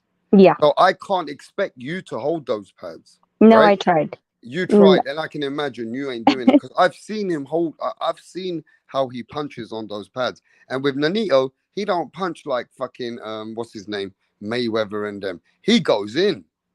He fucking goes in hard, right? no, and that's like the thing, right? So, I had gotten tossed into a volley, and we won that fight. When it came to the Gaballo fight, again, like it was me in the gym. His dad was at the fight, but he wasn't at the gym. He didn't come out to Vegas. He didn't work game plan. We worked game plan the entire time. His dad showed up at the fight to work the mitts. So, that being said, like it is really important to have someone who can work the mitts with you. But it's even better to have someone that will commit to be at a full camp with you and not just show up for just the mitts. No, you need someone to see if you can put someone together. Nanito knows who he can work with, and you need someone who can basically give the divided attention on that schedule to know that it's about this fighter. So it's kind of hard sometimes when you got guys which have got other fighters, but you got to check within schedules who's going to be able to work with who. So if you find someone who can give you more attention, then you might have to go that way. Correct. Yeah, so you just got to see who's going to be able to give you the time and not have two fights scheduled back to back, because that will deflate the object from what he's got to do with Nonito. At some point, ain't going to give you the 100% attention that you need. Yes. So you got to work that out. Now, within doesn't matter how many people you know, what gyms you've been to, and who you've trained with, whether it's this guy or that guy, all the top names. If they can't give you the time, then you got to respect where they're at and just go in the angle that works for you. Yeah. And that's understandable. It's not always going to be the name that people might want think it's going to be. You know what I mean? No, because I mean, you see all these guys like Robert has, like for example, Robert went over to Wilder's camp, right? Yeah. Like he had to either take those guys with him or leave them behind. It is what it is. Hmm. So at this point, you got to just see what's smart. You know what I mean? Not because he's got a good name and we got to go with him. We got to go with what works for Nonito. Mm-hmm. So, you just got to make the decision what works for you. So, hopefully, we'll find out soon. Hopefully, you get this fight signed soon. And hopefully, you guys are focused on what you got to do. And I wish you nothing but the best. I'm sure the channel wishes you nothing but the best. And, Rachel, just like any other day, man, at the end of the day, I can't say it's boxing, but I appreciate you and how Nonito as well has come over here and spoke about it openly. Man, that was, I can't even say it was exclusive. That was just the realest thing I've ever heard, kind of thing, you know? Yeah. So, hey, happened on Rap Star Boxing, Rachel. And I know that if it would have gone somewhere else and nobody knows exactly the truth, at least you're here and we can only speak what we know with you, right? Yeah. So, I mean, this is how, he felt. And then, at the end of the day, like, the channels are always open. Um, if, if they talk, then they talk. If they talk on your panel, then they can talk on your panel. Like, we have no issue with that. Like, I think I'm honestly, like, dealing with their relationship and how the ebbs and flows of their relationship is really exhausting. And that's pretty much why, like you saw how, Nonito is very passionate about the relationship with his father, as he should be. Um, but it does get exhausting to try to keep mending them, and without any consideration how it breaks, and then mending them again. Like, there has to be a real effort from both sides to decide, like, listen, like, it's not worth the money. It's not worth, like, our relationship's not worth the money. and I But really respect that it came out of your mouth because I don't want to say it to make you feel bad in any way. That's exactly I knew in your mind. That's really what you're thinking, and I didn't want to say it for you, but I'm glad you said it. That which really and part? truly, I'm not going to sit here and say that. Yeah, but that's what you mean, right? At the end of the day, somebody's got to be bigger than this if we can do that. Yeah, You know, but I mean, I don't know how many times I've put down my, I mean, literally, it sounds cruel, but could I have kept, considering we didn't talk to their family since, the 2011, before that, 2009, could I have kept the kids from them? Yeah. But I didn't use that as anything. I used it as a way to mend them. Unfortunately, it wasn't enough, I guess. I don't know. I mean, I don't know. I don't know what to say anymore. Look, let's just see what happens. It's between father and son as well. They're little bit both, maybe tiny bit. I want to say tiny bit hurt against each other in maybe any other way, um, and hopefully, you know what, it just blows over, and we don't even know if Gavalio is going to win. We don't even know if he's going to go the BC route. Exactly, and I think we're just going somewhere that hopefully will never happen. That's it. And That's my if, sliver of hope. and if the time ever comes, then we already know Nanito ain't fucking backing down from nobody. No. That's just He, what we do know. no. Gavalio better watch out, get knocked out again. Yep. I'm just saying, Nanito already told me, rap, I can't back off. This is my career. I'm not backing off from a fight. So, who's gonna tell him anything? Because that's his life and career. If it's a fight that he beat the guy, what the fuck is he give a fuck about that? That's his leg. That's what he needs to do. So I'm just saying he did say that, didn't he, Rachel? Yeah. I mean, I mean, a lot of it, I think, honestly, is proving, right? His dad said retire, and he said no. Um, I mean, he didn't say it directly. He said it to YouTube. You didn't tell him that. But I think a lot of it is like, you wanted me to retire. I'm not going to do that. I'm also not going to vacate my title or say I'm not going to fight and turn down the title because you want it to be. man, I don't want to go on about it anymore. Can you imagine how would boxing media approach it? How would boxing networks and promoters push it? How would that even people will try to deny and keep it under the rug? Then somebody else will bring it out. It's something that history's. I've never seen this. That I would want to see a father in one corner and the son in the other. It's a respected team. You guys are respected in the sport, so it is. It's just somewhere that I'm just sure that is very. Let's think out the box before you go again. it might be like for the fans, it'd be like, wow. Some people might be thinking, what the fuck? This is entertainment for them. Do you get what I mean? Mm-hmm. Oh yeah. Feeding frenzy. I'm sure after this there's gonna be videos made out of this video. Watch. Well, I'm just hoping that it's respectful. You get I what I don't mean? I mean, yeah, I don't know. I'm just saying it's respectful, innit? At the end of the day, whether we like it or not, people can put shade, make it look bad. It just, let's keep it real. It's personal. Both guys still got love for each other. It is what it is. And Like, there's father and son. I think at the end of the day, my worst fear is it's gonna play out again, right? Like, What? No, what? All you're bothered about, because I know you for a while now, is you don't give a fuck about boxing talk. I've known that because I speak to you. You just don't like it for your kids. Let's cut this shit short. yeah, that's what I was gonna That's say. it. You don't Like care my about the whole, media doesn't hurt you. Boxing people don't hurt you as much as you're stronger than that because you're in the sport, correct? yeah, But this is only a subject for you as a mother now, not in boxing. Let's cut the where you are. Am I right?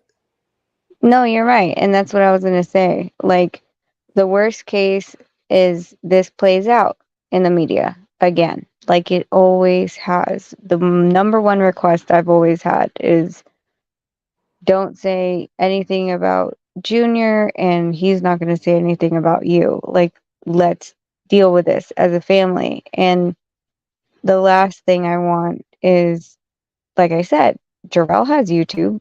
He watches YouTube. So does Logan. And the last thing I want is that they're going to look up the last name and it's going to Everybody come is out. gonna speak about it. Let's just be logical. I think with us, we're very logical people. You very logical. You know people are gonna speak about it. The Filipinos I've already seen in the channel are all making comments,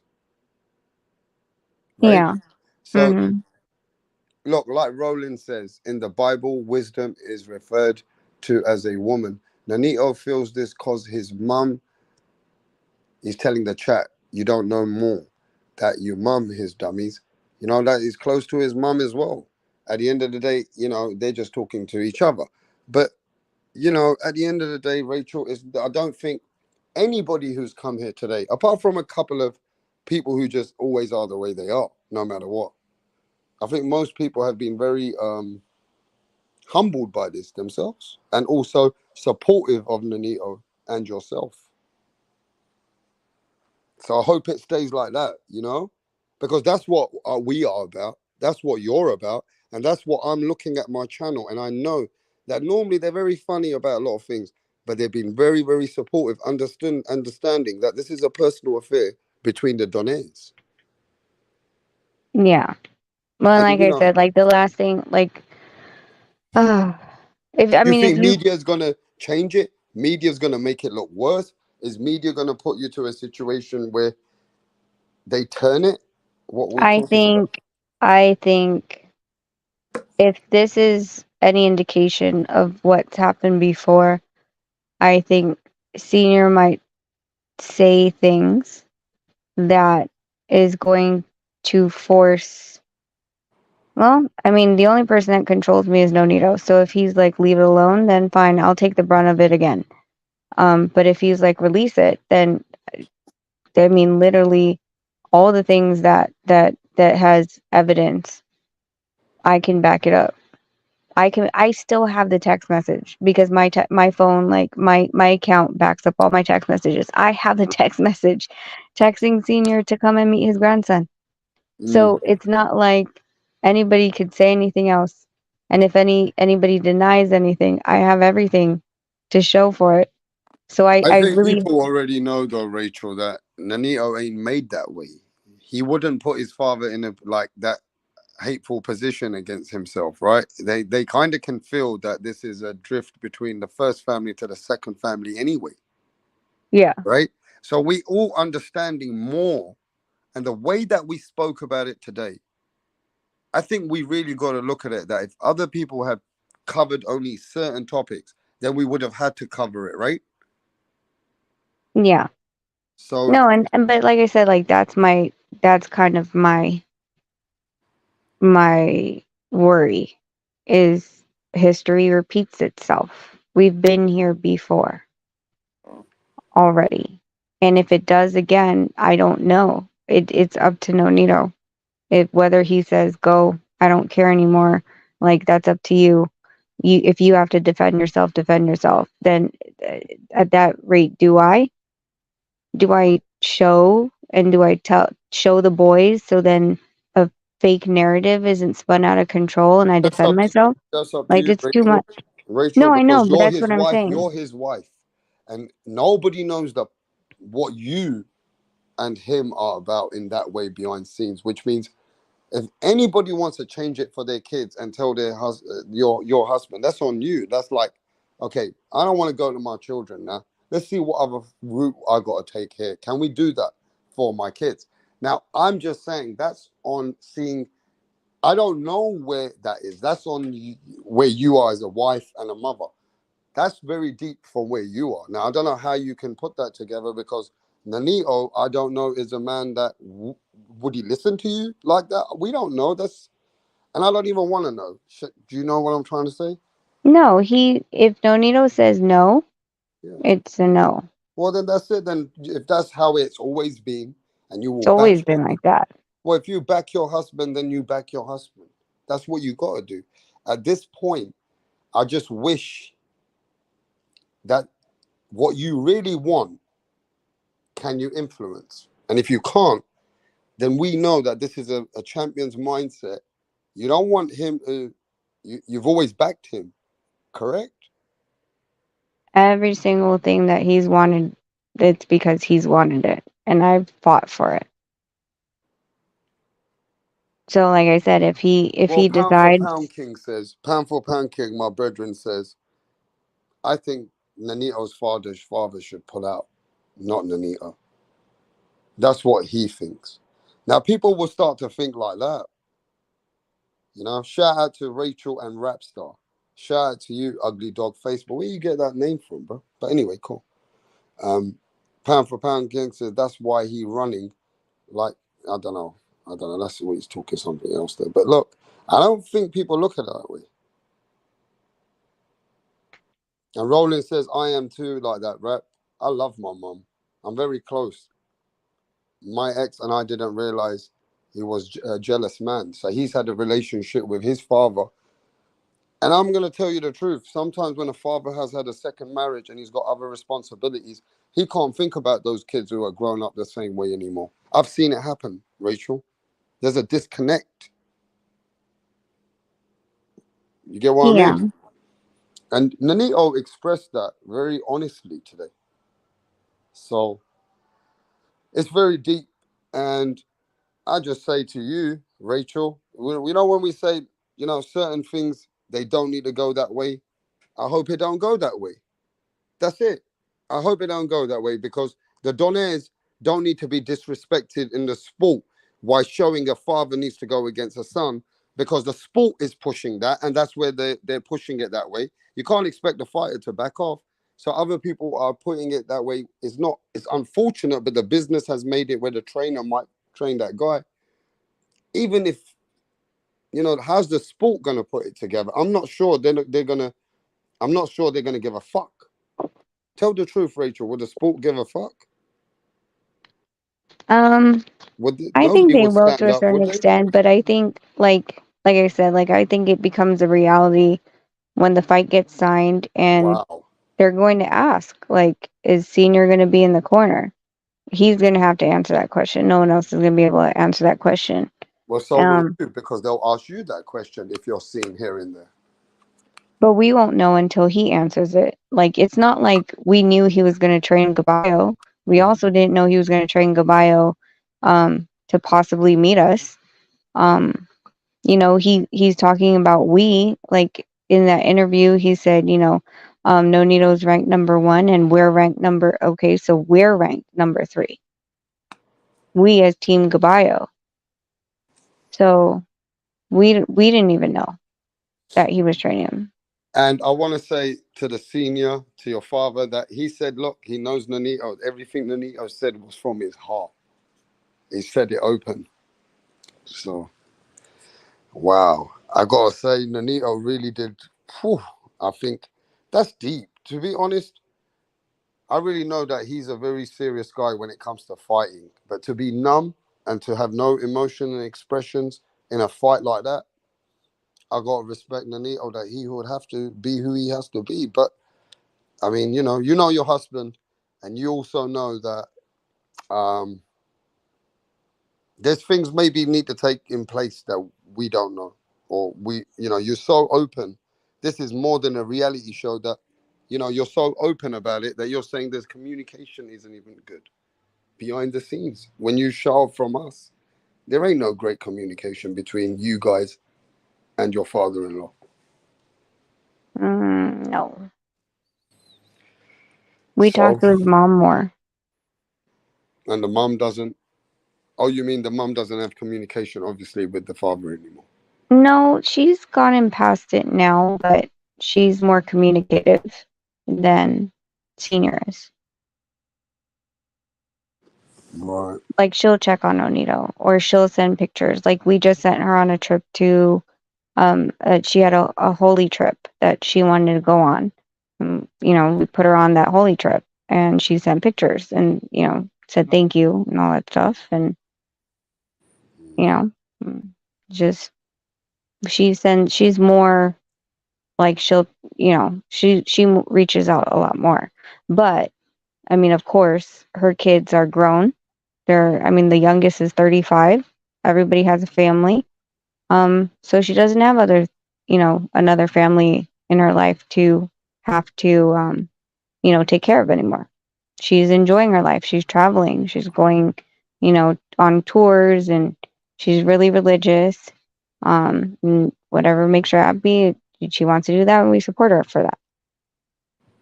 That's great. It's good to know that Nanito's got a great connect. And he already said it. I'm close to my mom like that. So it's just between him and his dad. You know what I mean? Yeah. It's between him and his dad. How's the brother relationship? The brother, I can say a The brother's couple. cool?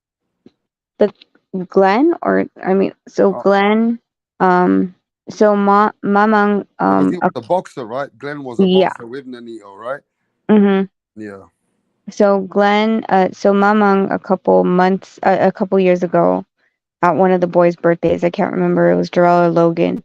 She came, and the older sister came, and Mamang pulled me to the bathroom, and she was crying that she wanted her kids to be together, because who doesn't want their kids to be Yeah, of together? course they do, man. That's how mums are.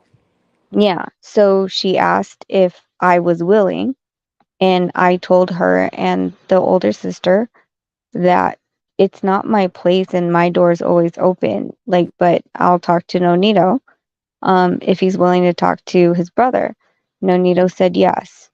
Unfortunately, his brother said he's not wanting to talk to But his Nonito Jr. brother's still like that with him as well. Yeah. Mm-hmm. Wow. Anyway, Rachel, I gotta give it to you.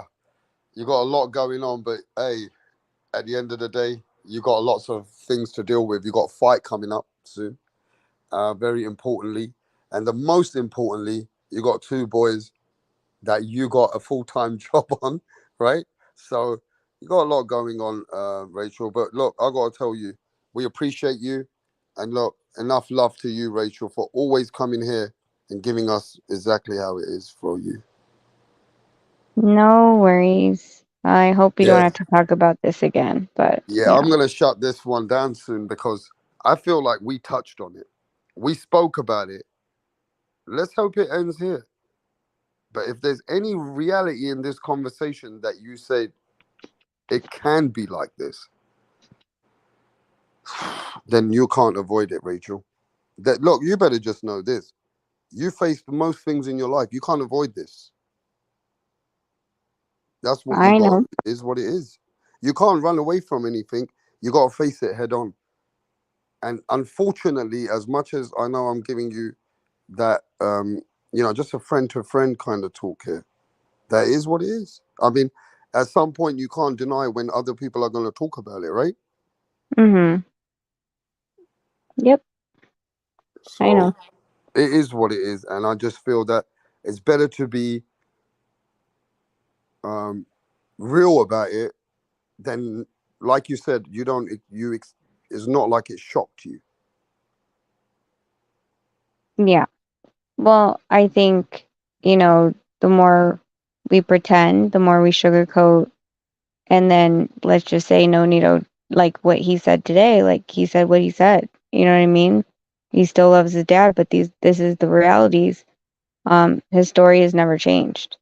And I think you know, unfortunately, you have to tell what the truth is, or it's going to come and bite you in the ass. If he came up as like, oh no, everything's perfect, you know, we call each other every Sunday or whatever, then, you know, it would eventually come to bullshit. Yeah. Especially if this fight comes to fruition and there was some weird energy in there, everyone would see it. They would, there's no point in being fake. Um, Rachel, there's never been the most realer conversation I've ever had than how that conversation went. And I didn't expect it, but it was, I didn't even know how to talk about it, so I didn't know where it could go, right? I honestly didn't know what Nonito would say. And you didn't know this, but I just kept asking him, "Are you okay?" Yeah. You know, like I was like, "Are you okay? Okay. Do we need to breathe? Are you okay?" Like because, like I said, like he's always going to be the security of our family. He's always going to protect our family. He's always going to be the man of the family. But you know, at the end of the day, like you said, like does it hurt? Yeah. Does he have to? You know, does it surprise us? No. Yeah. Is he going to have to face it? Yes. Does he still love his dad? Yes. You know, like there's just no way around a lot of these questions that, you know, that make him human. And I don't think anyone could ignore. And if they think that he can not have feelings on it, I think you're inhuman if you don't have any feelings. Yeah, Danny Medina says Rachel Donaire is a great example of what a rock is. Pound for Pound King says thanks for coming on and giving us the live and setting it all straight, Rachel. Instead of all these people hearing it somewhere else, let's look at it that way. They're going to hear some side and this side. It had to happen. Yeah, like I said, it's better for Nonito to say I didn't know he was going to say what he said to you. Yeah, So, and to be fair, Rachel, I always came open with you and said, and you said, I understand, rap. You got, you know, that, and it's not like I didn't consult. I asked everything. I said, look, so you know, I had a lot of respect going into this because I knew the conversation. I didn't know how the people would take it. Do you know what I mean? yeah. Well, So I didn't know how it's real Nonito was to going to me. take it. It's real to me. It's the realest thing how we spoke about it and how Nanito spoke about it. Phew, that was another real conversation that we've never heard that way on rap style boxing. So, man, this was something else. But hey, what can we do? We know you so well, so it was the record was had to put somewhere straight. So we admire that happened here than anywhere else. Because I'm not saying you don't go to all the other channels, but these guys would have heard it somewhere. And I'm sure the question would have come up eventually if this situation comes to fruition. The question is going to be, you know, brought up. And I think it was better that he got that out of his system. So if it does end up coming to fruition, then he's already got it out of his system and he knows. It's already done. Yeah. He's done his thing now. His father got to live with it. If this really happens, Nanito's come out of it now. Yes. His father got to live with it. Does that make sense? No, that makes sense. But we still hope we're going in another direction. as look, we're friends in that way. I want to talk that talk because I don't want people to take it to the next level. But you know how people are. You know how media is, and you know how media will change things around from Philippines to here. By the time you hear it there's always that kind of a talk, you know? They'll Oh, change yeah. it. The funny part is, I know what the narrative is going to be tomorrow. The narrative is going to be Nonito Donaire goes off on his father. Watch. Watch. No Just way. watch. I will No, tag you in it if I find a video. I don't say that. guarantee. I guarantee you. Nah, this was too real. This is not, they can't change this around. I mean, but it is what it is. You're right. They'll turn it around, won't they? Mm-hmm. Have they done this before? Me. Mm-hmm. Do they have this? Have they done that? Like they keep turning it and you can see it. Mm-hmm. Have they ever got involved in your family affairs before? Oh, yeah. Yeah. In And the they go, Philippines? and one of the biggest things is they're going to say, oh my God, Nonito cussed. He was raising his voice. He was angry about it. Like, watch. Just watch. I'm guaranteeing you this is going to be the thing. Watch. Man, that's crazy. Wow. Rachel already predicts what's going to happen next. Well, I don't know, man, but people are fucking media. They change things around in minutes. But are you saying more of the media in Philippines going to do this? Mm-hmm. The They, U.S. doesn't really care about it yet. Not no. until it actually becomes something. Yeah, But listen, then like, they'll make something out of it. well, you have to remember, Nonito cussed out Casimiro's team member, Sean Gibbons' guy, before. And when Nonito looks like that, and that's against anything that they've ever thought, that Nonito, like, because listen, everyone thinks I'm the bitch. You don't think that when you push Nonito's buttons, he's going to be an asshole? Oh, Nanito, that's why I said that way that he spoke with that pain, I know that he will do something else and he will fucking make sure that ain't no one, like when he's on that zone, there's a 1 to 100 to him as well. He can turn. That's what I'm saying. The reason why Nonito versus um, Sean Gibbons' guy with the Casemiro thing before, when Mm. Nonito started cussing him out, they're not used to Nonito like that. But I mean, everybody has a button, and they're going to try to spin it. They're going to try to make it seem like he's an ungrateful son. I already know this story. It's been there before. Watch. Well, Rachel, you know, media will change everything around. You know, and it's unfortunate, but you know, it is what it is. And I'm sure you're used to knowing that how it works. And hey, like you said, nothing shocks you. But No, you know, at the end of the day, let's get ready to see how people turn things around now. we'll And see. send it to me. Send it to me as soon as you Oh, I see it. will. And like I said, I really hope it doesn't come to this, because unless Nonito says pull your punches, don't say anything. If he Mm, says I don't care, like defend yourself. If they're coming at you again, yes, defend you have yourself. to defend yourself. If he says that, if he gives Yeah. me the green, then freaking screenshot after screenshot after screenshot Oh, I have. And then let's see people defend against that. Because then I mean, I'm honestly exhausted from this yeah. Let's not circus. even go there, Rachel. I just feel like right now, I think you got so much going on. Let's forget this conversation because we need to see you get your shit to get.